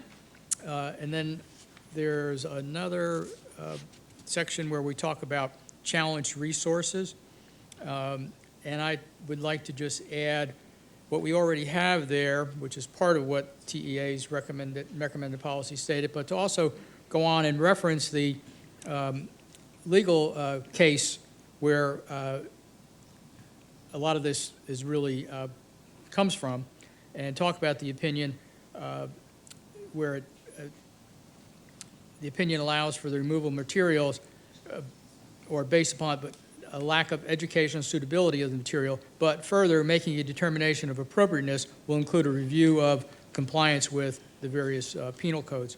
So I just think that adding that additional language that TEA has on that one would strengthen our local policy. And then the last place is under parent consideration. I think it's good, but there's some additional language that TEA provides that I think also would be important and could be a second paragraph to that parent consideration section where it talks about in the TEA's recommended policy, and recognize that parents hold an essential role in the education of their children and have the right to guide what their children read. Each library shall maintain a printed list of materials on site and the school library website that shows what has been selected as well as what is slated for acquisition. And I think in practice we do that and have that ability. And then it says the superintendent or designated administrator will offer a parent preview at least 10 days before books are to be placed on the shelves. So I just think that's some additional language that would be useful in that section of our policy under parent consideration. So those are the 3 things that I wanted to raise about this. If others on the board think that it's a good idea to expound on our local policy to add some of the TEA recommended language, then I would ask you to either support that or say no, we think it's good the way it is. I would like to see it expounded upon, but. So this is a recommendation from the administration, but through TASB. So do you want to speak to that? Absolutely, Madam President. And as Mr. Scarfo correctly said, we had quite a few different recommendations coming down the pipe. There were directives from the governor's office. There was TEA providing revisions to a TASB policy, which is the model we typically use. And then TASB itself provided a model. We then took all of that and considered as an administrative team to review and really try to nuance this language. We understand that there is a lot of focus and a lot of, especially parent concern in terms of what materials are available to their students. In terms of some of these items, in the penal code is cited. It's not spelled out verbatim, but is certainly cited to draw anybody's attention to it, which is a common practice in our policies, in that we don't always copy and paste the law in its entirety into a board policy. When you see that, you're typically going to see it in a legal policy and not a local policy, which is what we're discussing here, as the board has no authority to approve the legal policies. It's just an iteration of the law. But certainly it's the board's policy, so if you want to see further language, we can certainly take it back to the drawing board and make changes. It's entirely up to the board how they wish to proceed. If I may?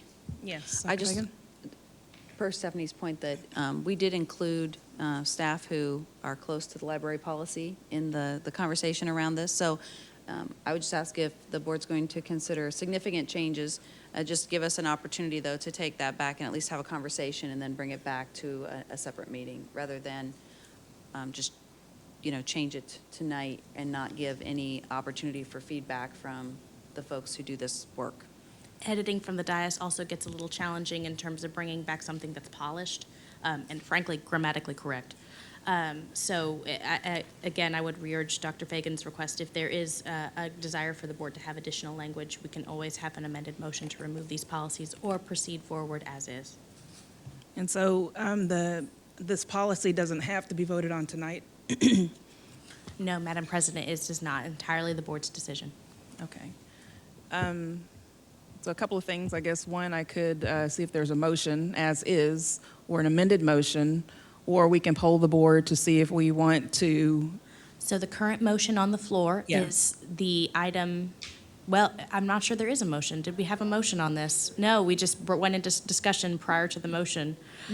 So at this point, there is no pending motion, so it's up to the board in terms of whoever wants to make the initial motion, whether it's Mr. Kirchhoffer, parliamentarian, or another trustee.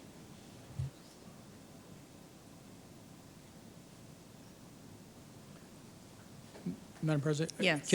Can we amend the motion to to table that particular policy so that? So there is actually no motion active. We did things a tiny bit out of order than we typically do, just since the item was pulled. We jumped straight to the discussion instead of having an active live motion on the floor. But at this point, it's anybody's game. Okay, but one quick question.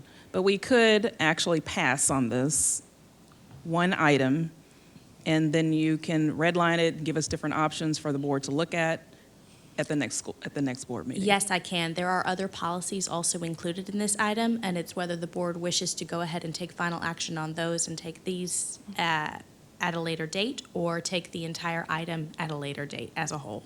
And can I poll the board to get the pleasure of those on the dais? I would recommend having an active motion on the floor, and Okay. then the board is welcome to take action from that point. Okay, so Mr. Kirchhoffer, would you? Motion to amend it? Motion to amend? Well, first, we need an actual motion, so you could just read the actual motion for the item. I move to adopt it and approve the board policy revisions. Is there a second? Okay, Now, so now we have discussion. an active motion, which was Yes. the original recommendation from the administration. If the board wishes to amend, they can do so at this point. To We remove can also those have two discussion and items. comment, right? Yes, you absolutely Mrs. can. Morrison. My question was, could we make a motion, but we have a motion in play right now, but my question is, can we make a motion to approve, make a motion for all the policies with the exception of EBL? Correct. At this point, I'd say that would be a motion to amend, to approve, take final action on all the policies with the exception of, and there are actually two, EFA and EFB. My recommendation is to take them together as they are sister policies that often work together. Mr. Sitton? You had a I was question, Mr. Sitton? No, I was either gonna amend the motion to table the entire thing, but I do like the idea of approving everything and then taking those two items. And simply back. because they were not approved does not mean I can't bring them back at a later date with revised language should the board choose to have that. Oh, okay. Thank So you. do we make the amended motion now? Or Yes, someone would If have the to make an board is- amended motion if we Yes, so choose. the board is in Yes. discussion at this point, but yes, if you would like to make an amended motion, you are welcome to do so. Madam President, I would like to make an amended motion that we approve all the policies with the exception of EFB and EFA.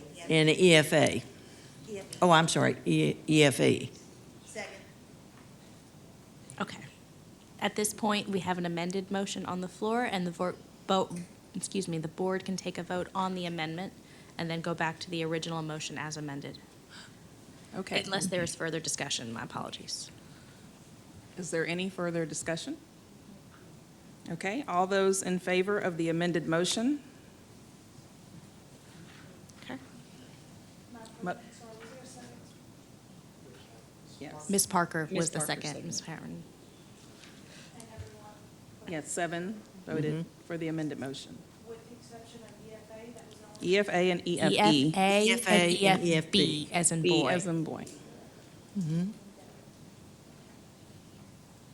And at this point, we would ask the board to take a action on the original motion as amended.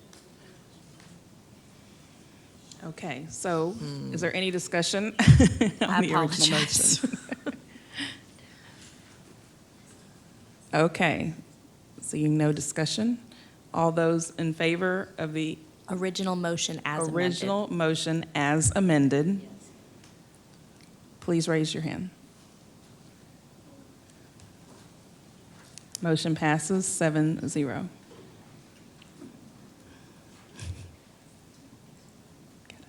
Okay, thank you. Okay, moving on to our next pulled item, item 5X. Do I have a motion?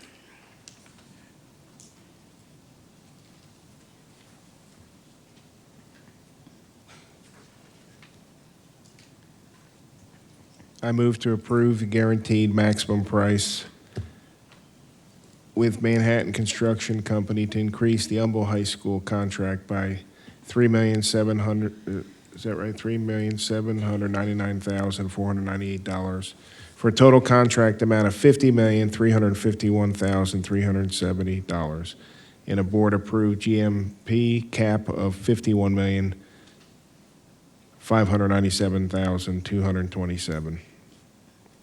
Do I have a second? Any discussion? I believe, Mr. Scarfo, you pulled that one? Yes, I did, thank you.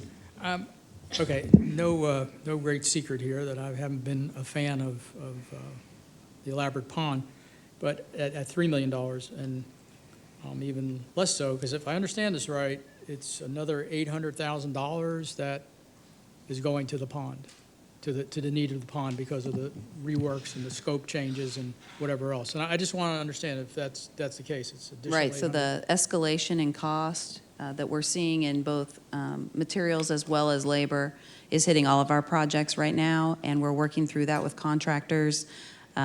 However, we had about $750,000 in this project from the beginning for a detention pond to prevent flooding. We received $1 million from Harris County Precinct 3, and then we are, I think I can say this, we are selling Old Lakeland for $1.5 million. And can I? Well, too late now, right? And so that was our plan all the way through to fund this project. And so I believe we're within a couple hundred thousand dollars of the total cost, which is reasonable given the escalations in cost for concrete and all the materials. Okay, well, yeah, I understand all that. But initially, the city of Humble, we thought we're going to put $1 million in, they only put 100,000, so there's a 900,000 bogey there. And I guess it begs the question, though, okay, we're going to sell that piece of property in the building, and obviously get some amount of revenue. I won't repeat it. But I'd have to ask, is that the best use of it to spend another $800,000 or even the whole? I know it was $1 million, almost close to $1 million for just a standalone regulation pond. I get that because of the size of it. But I just question that we really should be spending that kind of money. And I understand, I made the mention about inflation, I get that too. But I just question whether we should be spending that kind of money just to have that pond, as we saw in the renderings, which, looked pretty cool and pretty great and all that, but there's a lot of other pressing needs just in my small brain that that's just how I see it. And so I have a problem with looking at that, to say, yeah, we're going to spend another $800,000. So that's my question, and that's my feeling about it. So. Well, we've entered into a lot of partnerships to create a park on Will Clayton Parkway. The detention ponds at Summer Creek and Atascita have been unsightly, and we're currently working with Generation Park to resolve that at Summer Creek. We would like to resolve it at Atascita also. Certainly the dry detention pond at Humble High School that we used to have was a maintenance challenge, collected a lot of garbage, was not a community asset. So with the Memorial Hermann Clinic, as well as the cosmetology and ultimately the barbering on the backside of Humble High School, Turner Stadium being there, which is the shared stadium, as you know, for all of our high schools, varsity, bands, dance, cheer, football, soccer, on and on, track. The idea was to create a community park and asset on Will Clayton Parkway, one that would be more than another pond with a chain link fence around it. It was something our community could both take pride in and enjoy, and which is why Harris County Precinct 3 has joined in to be part of that solution. So while we have many competing different things in the district, this has been a point of bringing the community together and celebrating a culture that we have in Humble ISD as a family, and really celebrating our different high schools on their home game nights with lights and whatever else, so that it does sort of create that home atmosphere, even though it's a shared stadium. So there were a lot of different benefits that various entities, including the City of Humble, came together and wanted to create something on Will Clayton, which is a major thoroughfare. That would be, and also we have Lakeland Elementary there, Ross Sterling Middle Schools, Guy Sconzo Early College High School, as well as Humble High School, to really round out that complex and not just have one more unsightly detention pond maintenance problem.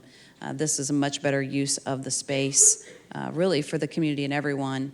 And the incremental cost of it has gone up a little bit because of materials, and we're working through that on a lot of projects right now, as all of our friends in other districts are. Every project in construction right now is a challenge. Just getting an air conditioner is a challenge. So in any case, this is our recommendation.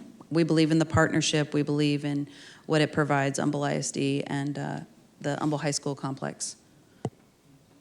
And correct me if I'm wrong, Mr. Sidden, I don't think we ever said that the city of Humble would donate $1 million. I don't think they've ever committed to that, and I don't remember saying that. No, they never did, and we didn't say that either.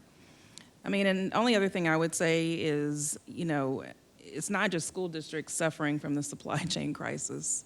I mean, I traveled to DC, spoke to our congressman in particular about supply chain crisis for our district and this entire area. And it's definitely a challenge on getting materials. So I don't know if you have any other comments, Mr. Scarfo, before we go ahead and take a vote. I had a question. Yes, Ms. Parker. Madam President, do we know, so the quote was $1 million to have just a plain old detention pond. The cost of everything has gone up. What would that cost be? You know what I'm saying? Like, would it be 1.5 million, so it doesn't matter what we do? It's, you know what I'm saying? It's a valid point. We didn't ask that question.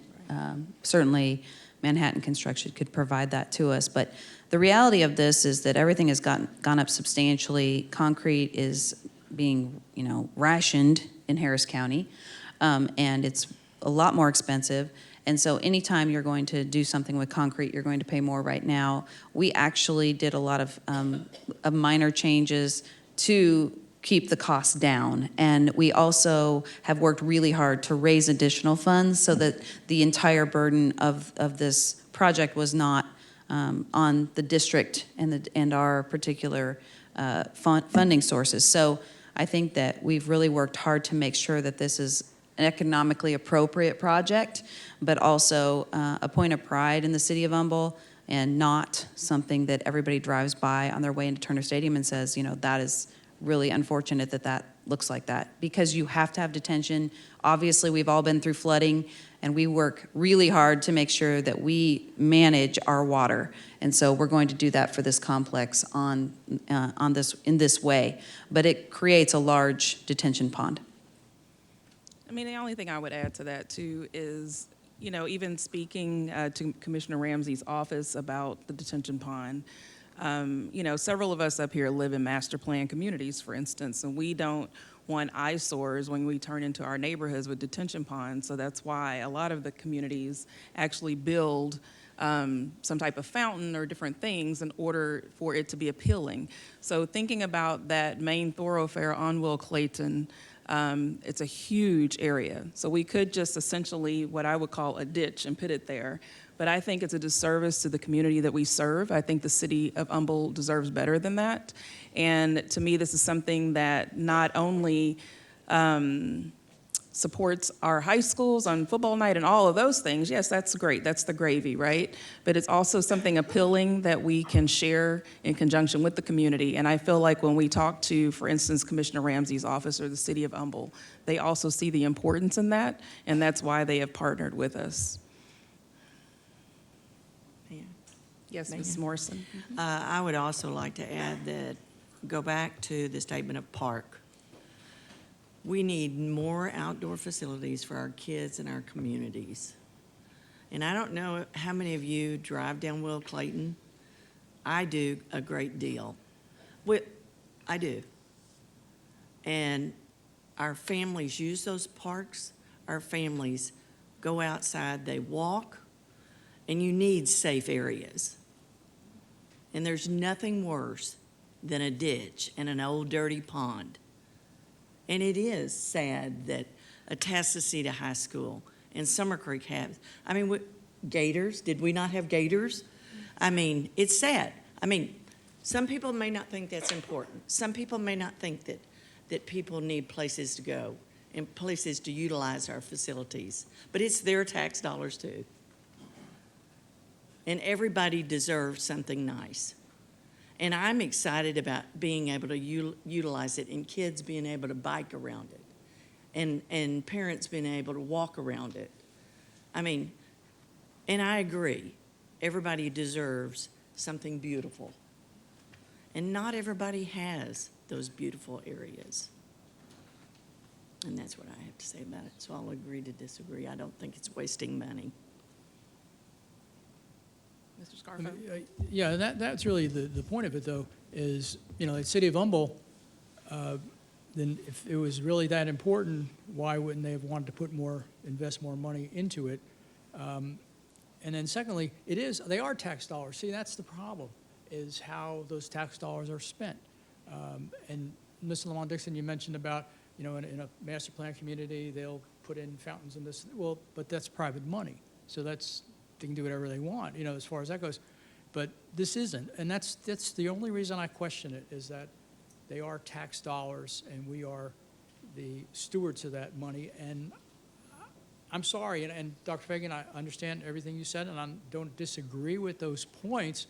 It just comes down to me, it's a financial issue when you have limited resources and many, many pulls on those resources.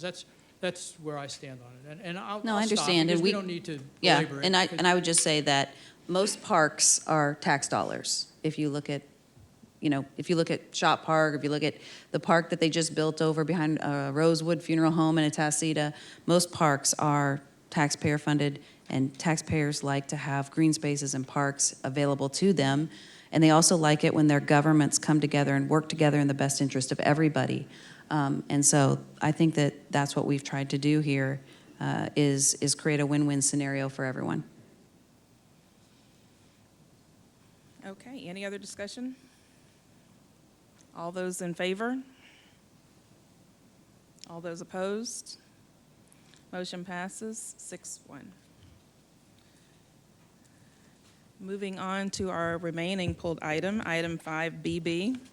Do I have a motion?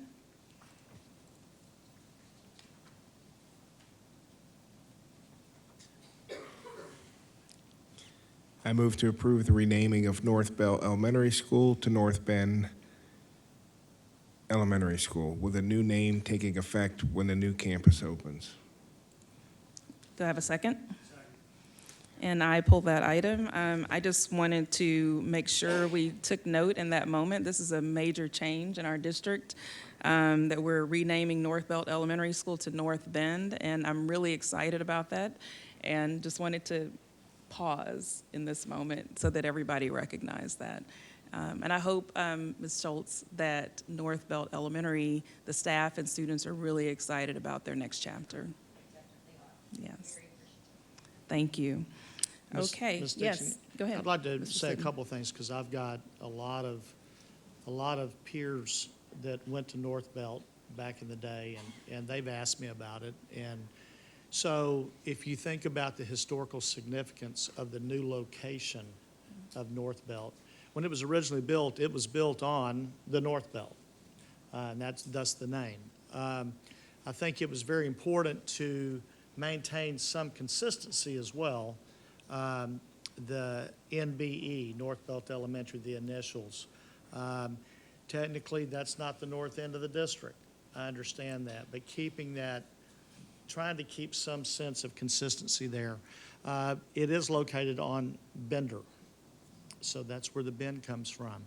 Also, there's a little more significance to that name as well, where Atascocita Road and Old Humble Road intersect.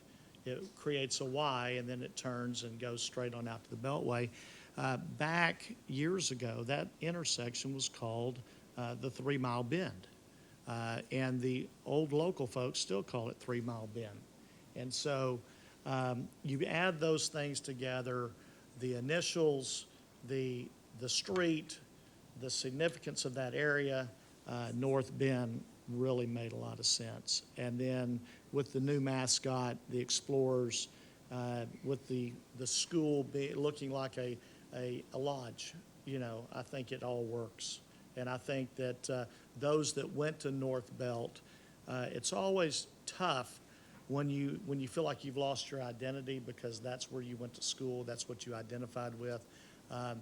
But the folks that I've talked to like the fact that we at least still have those initials. So there's still some connection there, and the significance of where the building is located. So. Thank you so much for that clarification on the history. I appreciate it. Okay, all those in favor? Okay, motion passes 7-0.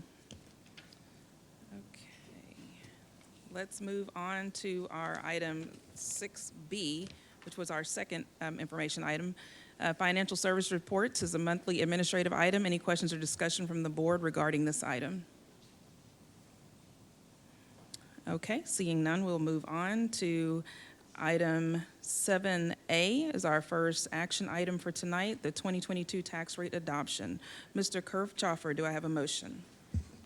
I move to adopt the ordinance to set tax rate for 2022, which will adopt a total tax rate of $1.2929 per $100 of taxable value. You need to read that all the way out. Yeah, all the way. I'll start over, sorry. I move to adopt the ordinance to set tax rate for 2022, which will adopt a total tax rate of $1.2929 per $100 of taxable value, 0.9429 M&O and 0.35 INS. By this motion, I move that the property tax rate be increased by the adoption of a tax rate of $1.2929, which is effectively a 3.1% increase in the tax rate. The adopted maintenance and operations rate is 0.9429, and the debt service rate is 0.35 for 2022 total tax rate of $1.2929. Do I have a second? Any discussion? Yeah, could we, Mr. Scarfo brought this up in Finance Committee comments. The actual tax rate did go down. Correct. But this is similar to some of the other language that's come out of the state legislature that we have to incorporate when you do a bond referendum, when you're looking at tax rates and so forth. I believe Mr. Scarfo asked if Mr. Beatty would be available to kind of explain the difference in the numbers that we're seeing. Is that okay? Yes, Mr. Beatty? Yes, that'd be. We'd love for you to be at the podium. Thank you.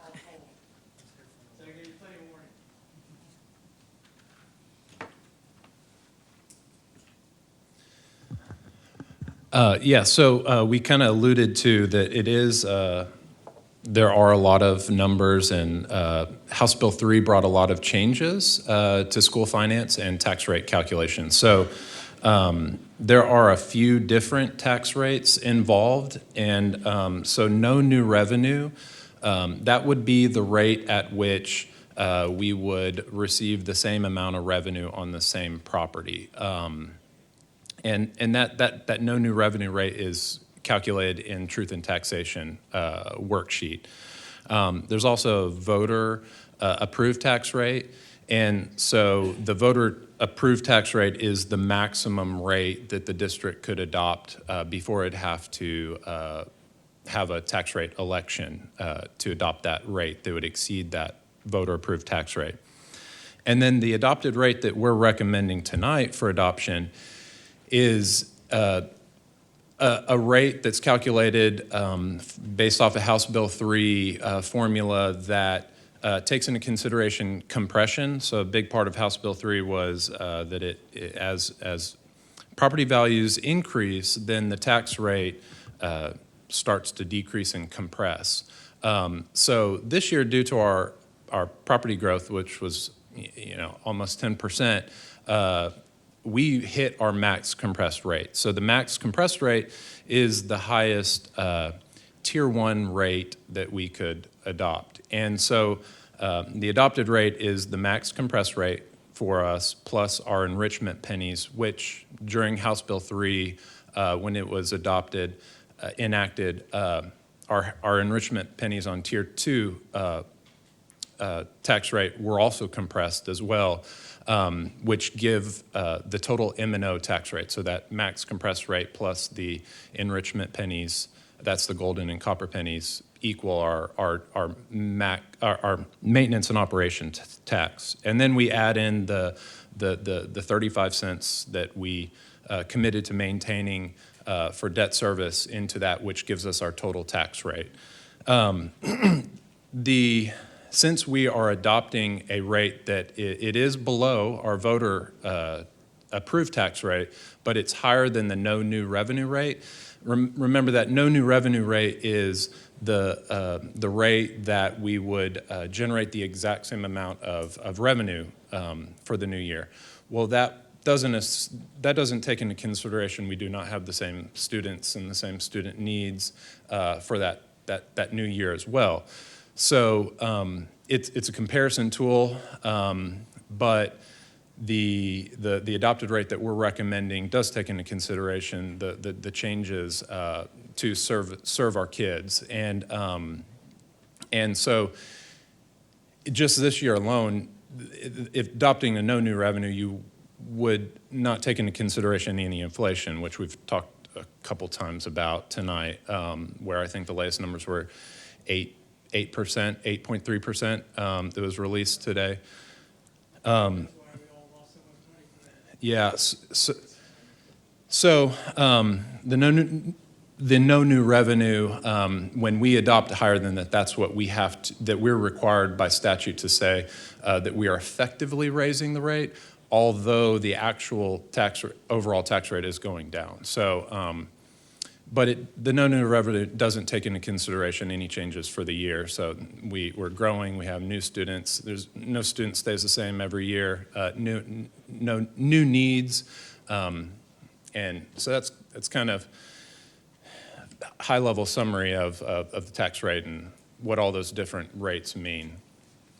Appreciate that. Thank you very much, Mr. Beatty. And he was and I'll referring say, to this, I was going to say, this is a 5-page document, a very small print, when Mr. Beatty was talking about coming up with a no new revenue rate. It's painful, I have to tell you. yes, but thank you so much. And I think about 9 months ago, the governor was here in our area and spoke exactly to those same exact terms. So thank you so much. Okay. So we're going to go ahead and move on with our vote. All those in favor? All those opposed? None? Motion passes 7-0. The next item is 7B, the 2022-2023 Compensation Plan Amendment and Public Hearing on Peace Officers. We have a public hearing tonight on this item. I will open the hearing at this time. Is there anyone present to speak regarding this item? Seeing none, at this time, the public hearing is closed. Mr. Kirchhoffer, may I have a motion? I move to revise the 2022-23 compensation plan as to the non-exempt pay schedule for newly hired and current peace officers and amend the budget accordingly. Do I have a second? Second. Mrs. Morrison, seconded. Any discussion, Dr. Fagan? I just want to mention that we're all in a very competitive market for peace officers. And as the year has gone along, we have monitored our hiring abilities. And as a result of the research that our HR department with Rick Gardner, Chief Cook have done, it appears that we're about 10,000 below the marketplace right now, the marketplace average, which is creating a situation where our officers are having to take on a lot of additional hours, which will only further the reduction in personnel over time. So it is our recommendation that this does have a very significant public purpose to maintain the safety of our facilities, to make sure that we're providing appropriate work hours and opportunities for our current peace officers, and we're able to fill our openings with a market rate. Is that good, Stephanie? And Madam President, the cost of the item is indicated in the item itself. Yes, the overall cost is in there. Thank you very much. Any other discussion or comments? Mr. Scarfo? Yeah, just one thing, and this may seem juxtaposed to what I just said about ponds, but is it enough, Dr. Fagan, to be competitive? Should we, I'm one of those people who pull the Band-Aid off real quick, and I just don't want to have to come back in 4 months and say, well, you know what, we're still not getting there. And should we put money aside now for the retention and signing bonuses? I know you kind of said no at this point. Is it enough? I mean, if we need more, we need more, because that's Well, we always top have priority. Right. We always have the opportunity to return for a retention bonus if we feel that that's necessary. But this is a significant pay increase of around $10,000 for entry. It brings our peace officers closer to our teachers' starting salaries. It does not, or it does address the compression in the system. So officers with more years of service will receive additional dollars also. These are our hourly peace officers, not our command staff. They're salaried. And so we believe at this time this is a significant step forward, and we'd like to see how it plays out before we do additional measures. Retention stipends are challenging only in that in this particular scenario, what are the negotiation tactics of that? How long do they have to stay? What if we don't want them to stay? There's a lot of stuff that goes into that. So we like salary best, and that's where we're headed. Anyone else? Yes, Mrs. Parker. I just want the public to know that it is a very, very, very competitive environment with ISD police and compensation. And one problem that we face is if they go to the city or the county or to some civil police department, they can retire in 20 years. If they come to an ISD police department, they're in TRS and they have the rule of 90. So we really do need to compensate these officers. Okay. All those in favor? Motion passes 7-0.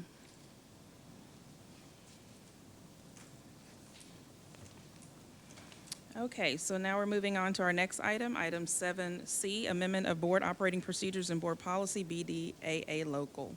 Mr. Kirchhoffer, do I have a motion?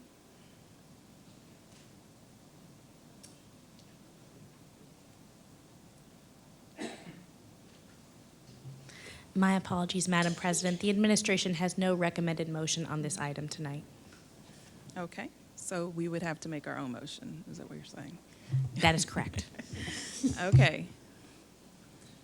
Do I have a motion? Yeah, Madam President, I move that the board approve the updated BDAA local, and board operating procedures as has been presented. Do I have a second? Second. Okay, any discussion?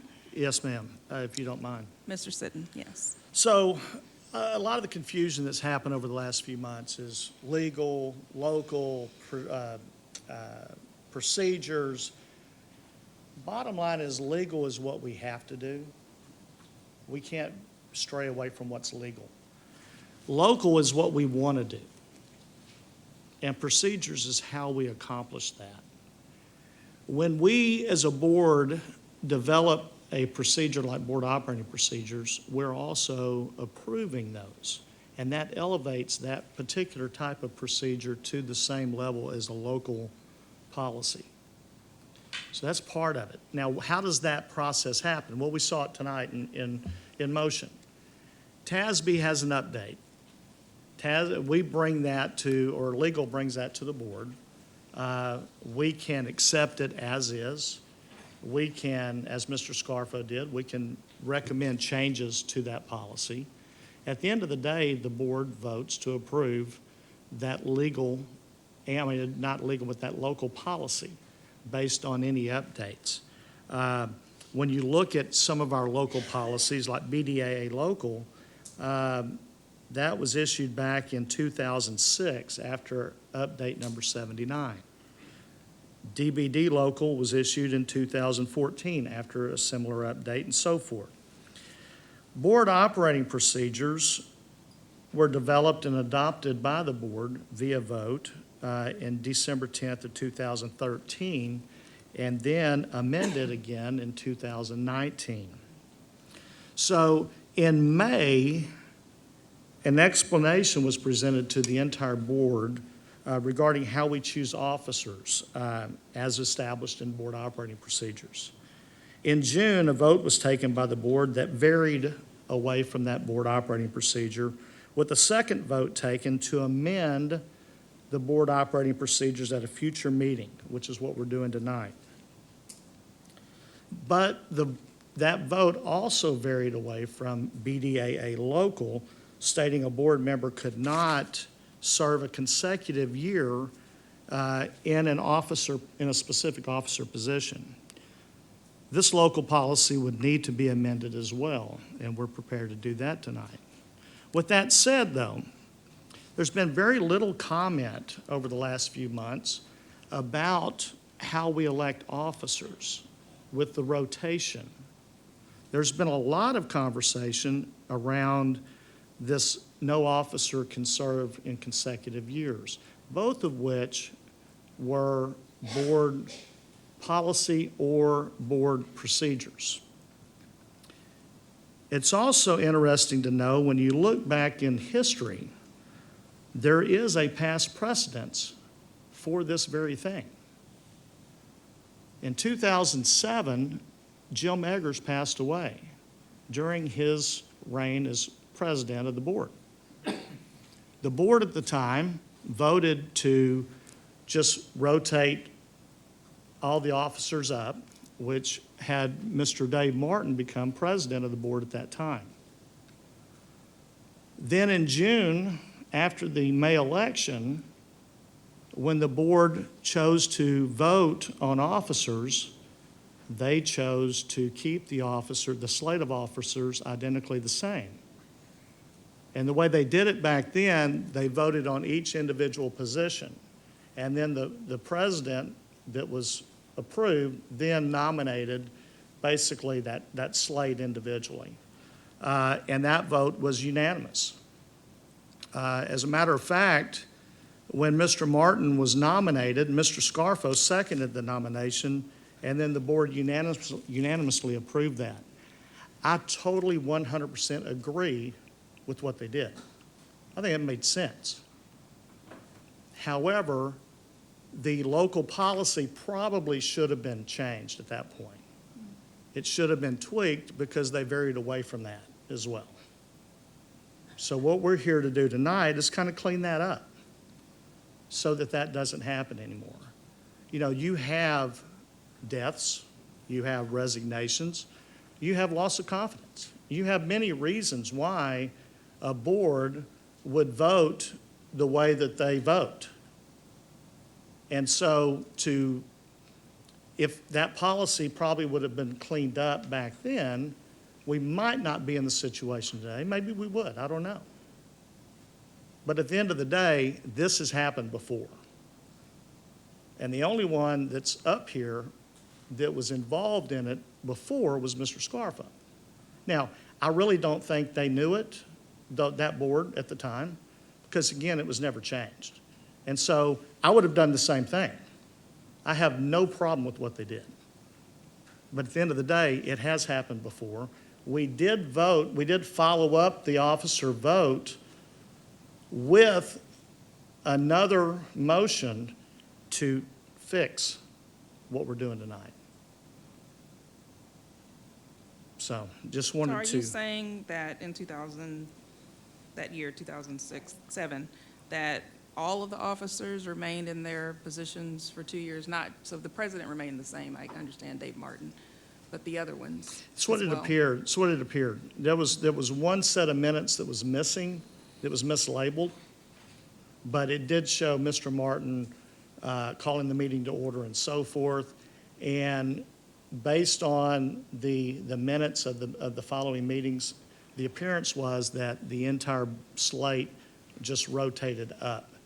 And then when they, in June, after the May election, when they nominated officers, the first nomination was for Mr. Martin to remain as president. That was seconded and unanimously voted on.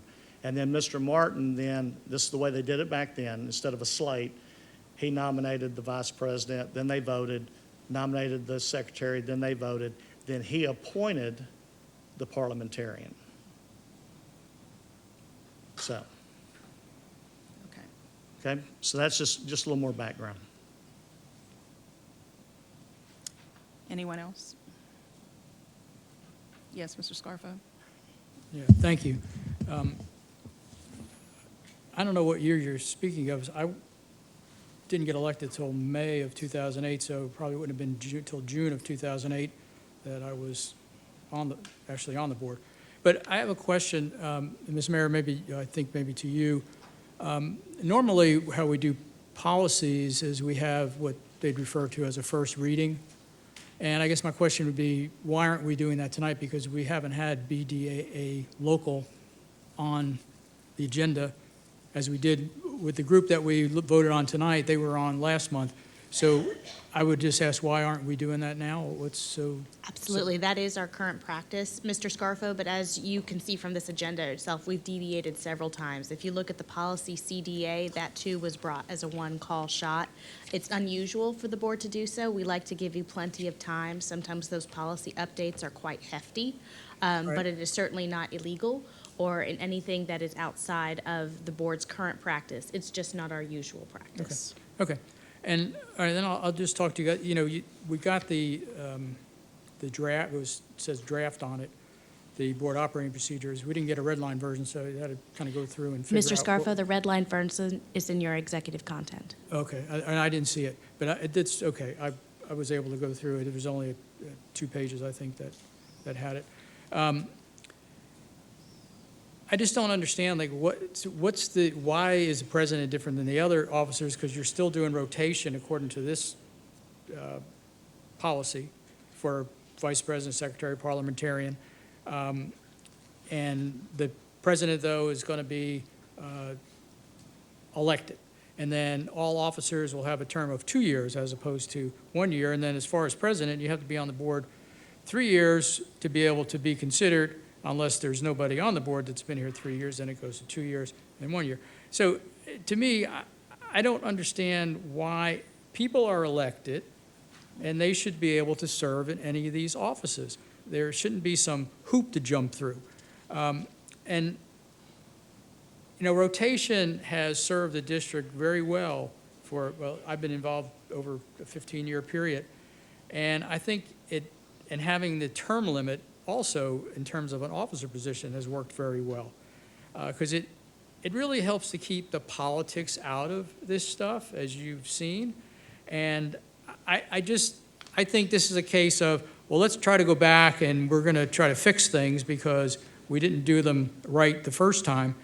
And I don't care what anyone says now and go through a history lesson and everything else, but no matter what we do tonight, doesn't change what's gone on for the last 3 months, that we didn't want to follow our board operating procedures and our policy at the time. So, yeah, maybe it gets fixed tonight, but that doesn't absolve what happened. So we'll leave it at that, and I just don't favor us making these changes because I don't see that there's any need to change them.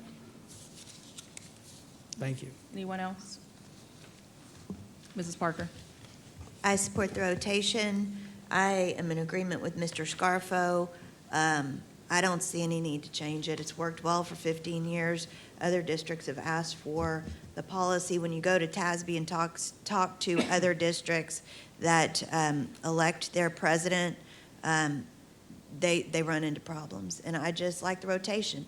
The voter voted for each and every one of us to be in this seat. The voter has confidence in us. And I just support the rotation 100%. I do not want to make any changes. One comment I will make, though, currently, the way the rotation works, you don't automatically join the rotation.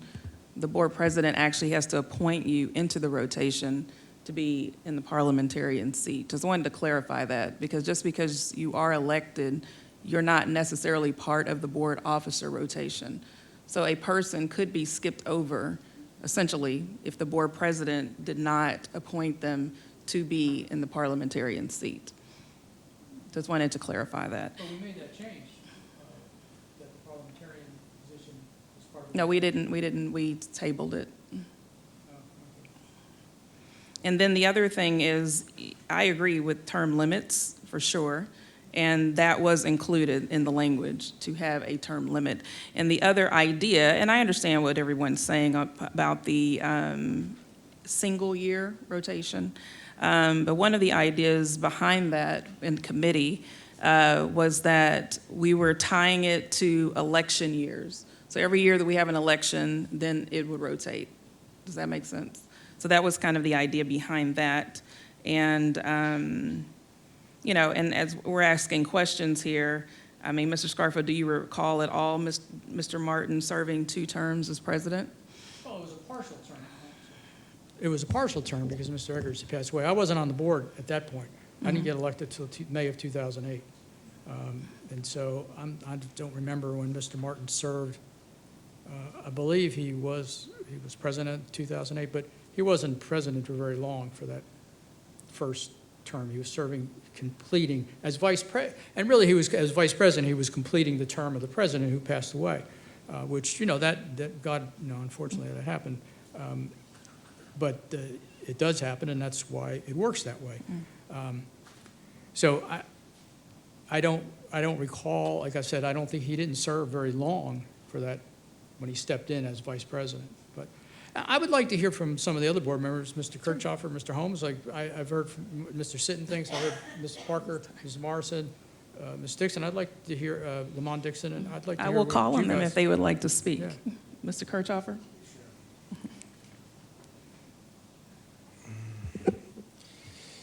Again, I'll go back to previous statements I've made coming on the board, been on the board just over a year, learning from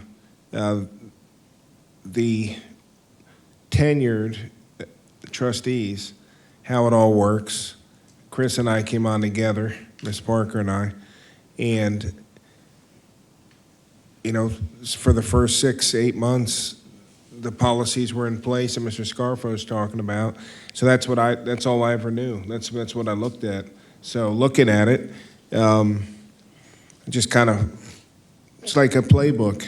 You're following it, and now we're going to change it. And again, it's a lot of language in there.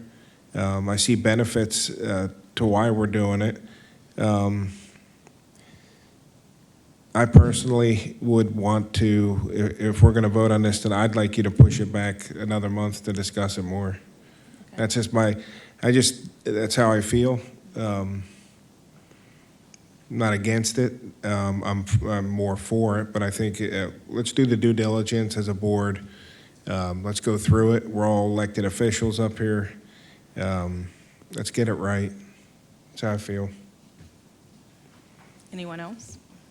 I'll speak. Mrs. Morrison? I'll speak. I worked on the committee that worked through these things, and I will tell you, I think we did a very good job of going through, and I think everybody has the ability to be president, and I don't know that we shucked anything in here that says they can't be president, except with the exception of experience and time. I speak as when I became board president, I think that was my fourth or fifth year. I will say this, I barely got started and really didn't actually, I don't think I had the greatest of experience in the sense of that it was like I just got started and knew the position, and then it was time for somebody else to take over. I speak from the point at which I think the president needs to have a situation of having 2 years. There's nothing wrong. There's a term limit. 2 years. Because we go through these election years, and stability means a whole lot.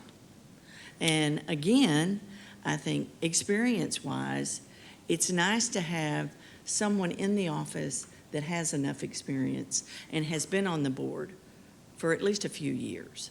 Now, that's my thought process, and I know change is difficult. Change is difficult for anybody. And when you change policies and you change operating procedures, all of a sudden we're changing things. Well, I don't know that we're changing them that much. I really don't. And what I see us changing for the betterment. Now, that may be wrong, and everybody has their opinion. But I do think we looked at it long and hard, and we looked at it very, very carefully. So, those are my thoughts. Any organization that I've worked in many organizations, the president stays for more than 1 year, because about the time you get started, it's time to move. The year ends. And it's nice to have that background information on things when you go out and you speak to the public. And when you're with the public. And so I'm just saying, that's my thought process. And that was my thought process in working with the committee. I think the committee did a really nice job. I don't think anybody's out to say that no one can be president, okay? And yes, we all have there's a viable time. So, but that's my thoughts. Mr. Holmes? I think I'm going to side with Ken. I see the merits in the modifications, but if we could have maybe just one more meeting to review this, I think it would be beneficial for just understanding, making sure, again, I see the merits, just want to make sure that we're all in alignment, whether that's, again, whether we're ready to move forward or not. But I just, one more meeting, we should just push it back, would be my suggestion. Quick question. When is our board team building? What's Ms. the Barton? date? Do we have that date? The board team building? The team building retreat? Team of 8 and What? October 15th. So I believe it does state that we can discuss the board operating procedures at the board retreat. Is that correct? yes, the board can do that as part of their own personnel evaluation and part of the discussion about their own governance and leadership. Okay. Yes, Mr. Sitton? Yeah, just for clarification, the actual meeting date that Mr. Scarfo doesn't remember is June the 10th, which was his first meeting. And in the meeting minutes, he did second the motion, and the motion was passed unanimously. That's in the minutes. I've already said I agree with what they did. I 100% agree with it. But the simple fact is that this has happened before. Mr. Martin served 6 months, half of that year, and then served in the next year as well. So it's happened, and that's all I'm trying to say. It's not someone did something wrong, it happened. And so, and it's in the minutes, it was there, and so no big deal. So then, when you look at the policy, it's a hybrid. It's a hybrid of the rotation with an election. So the hybrid is that everybody that's elected has an opportunity to be an officer almost within their first 4-year term. Pretty close. With the president's position, because of the demands that are put on that position, as far as emails, communication, public appearances, and all those kind of things, a brand new person may or may not be knowledgeable enough to hold that office too soon. That's why the 3 years is in there. Also, with the way that we do our board elections, you always have 4 or 3 that will be residing on the board with at least 3 years' experience. So it's not like you're pigeonholing yourself to one person. Unless you have resignations, unless you have, God forbid, a death or something like that, you should always have multiple people that have the experience on the board to serve as president.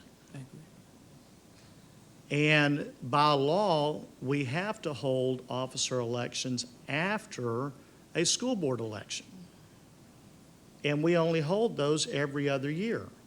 So being consistent with school board elections, being consistent with the rotation, but also some flexibility,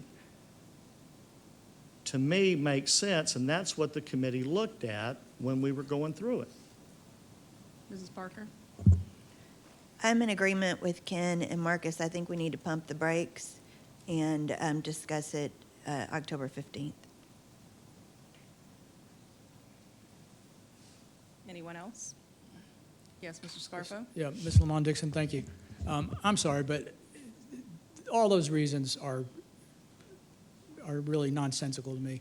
It's pure and simple. We're changing this because things didn't work out the way it should have, because it should have been changed before June. And then, if you want to have elections, have elections. But I still think that we do that and we move away from the rotation. You take away the chance of other people to, if they're not so chosen, to serve in those offices. Everybody who's elected, they're all equally elected. The president doesn't really hold any great level of power other than they run the meeting. They can put an agenda item on without having to go through what the rest of the board members do and having to ask and all that. and they get the photo ops. Okay, that's fine. But they don't hold any more authoritative power than any other board member. So I don't think that, and you're not going to get in rotation, when you get elected, you're at the bottom to start moving up. So it's going to take a couple of years for, and a lot of times you wouldn't even, if you didn't get reelected, you wouldn't have a chance of rotating to president because 4 years would have expired. And if you're not in the rotation right away, or if you don't have people leave the board, so people jump up and they kind of leapfrog where they would have been. I don't see that as a problem. I think the rotation works very well for this district and other districts, as Mrs. Parker had said, have asked, and they look at it because I think it keeps, like I said earlier, keeps the politics out of this. And again, Mr. Martin became president because he was elevated to that position. He didn't rotate into that position as a normal year, so to say, oh, he was, you know, oh, this is the same as then. And again, that's ancient history. And we're talking about today. And I just don't believe this really serves us well. And we can kick the can down the road another month, that's great, but it's not gonna change anything. I don't think you're gonna have any new light on this. It is what it is. And like I said earlier, you can do whatever you want, say whatever you want. Nothing absolves what we did. And now hopefully we will fix it one way or the other, whether I agree with it or not in terms of if we go to what's been proposed or we don't and we leave it at rotation. Regardless of that, at least we will have come to a solution and can move forward, and that's great. And we'll change this policy, which I don't agree that should be changed. But you did second that in the past, that same exact policy. You seconded a motion. No, I'm talking about support today. it. Okay, I'm Okay. talking about today. And so, Okay. you know, like, stop, okay? I'm getting tired of it. I really am. So I'm just going to say we can wait another month. That's great. We're not going to find anything new about this. It is what it is. I think it's served us well the way it is, and we can do it. But and hopefully, like I said, then things will be different because they'll be changed, and we will have corrected things, and that's, I think, the thing we need to do. Thank you. Thank you. And just one point of clarification. I don't believe we really would have thought about changing this before the June board meeting because I know for me, I did not know that there would be no second or that you would not receive the vote to become president. So there was no way to foresee that happening. However, we do have a motion on the table. So That is can I correct. pull it or do we have to actually vote? What I would recommend is to have a trustee make a motion to table the item for a Okay. future meeting. And you don't have to specify the meeting if you want to allow time to convene for the Team of 8 training. Okay, thank you. Mrs. Madam Parker. President, I make a motion to table the item. Is there a second? And All then those- discussion and vote like a normal Any motion. discussion? All those in favor for tabling the item?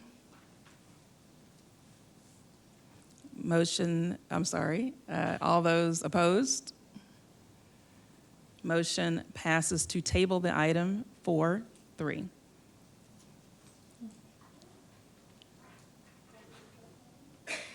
Mine was opposed.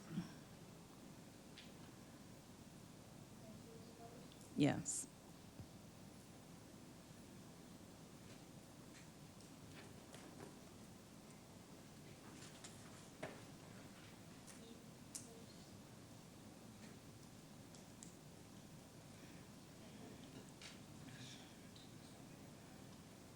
Got it? Okay, thank you. So that's closed. That's correct, For now, Madam President. okay. We can move on to the next business. Moving on to our closing items. Are there any topics for future board business? Okay, the time is now 9:27 p.m. This meeting is adjourned.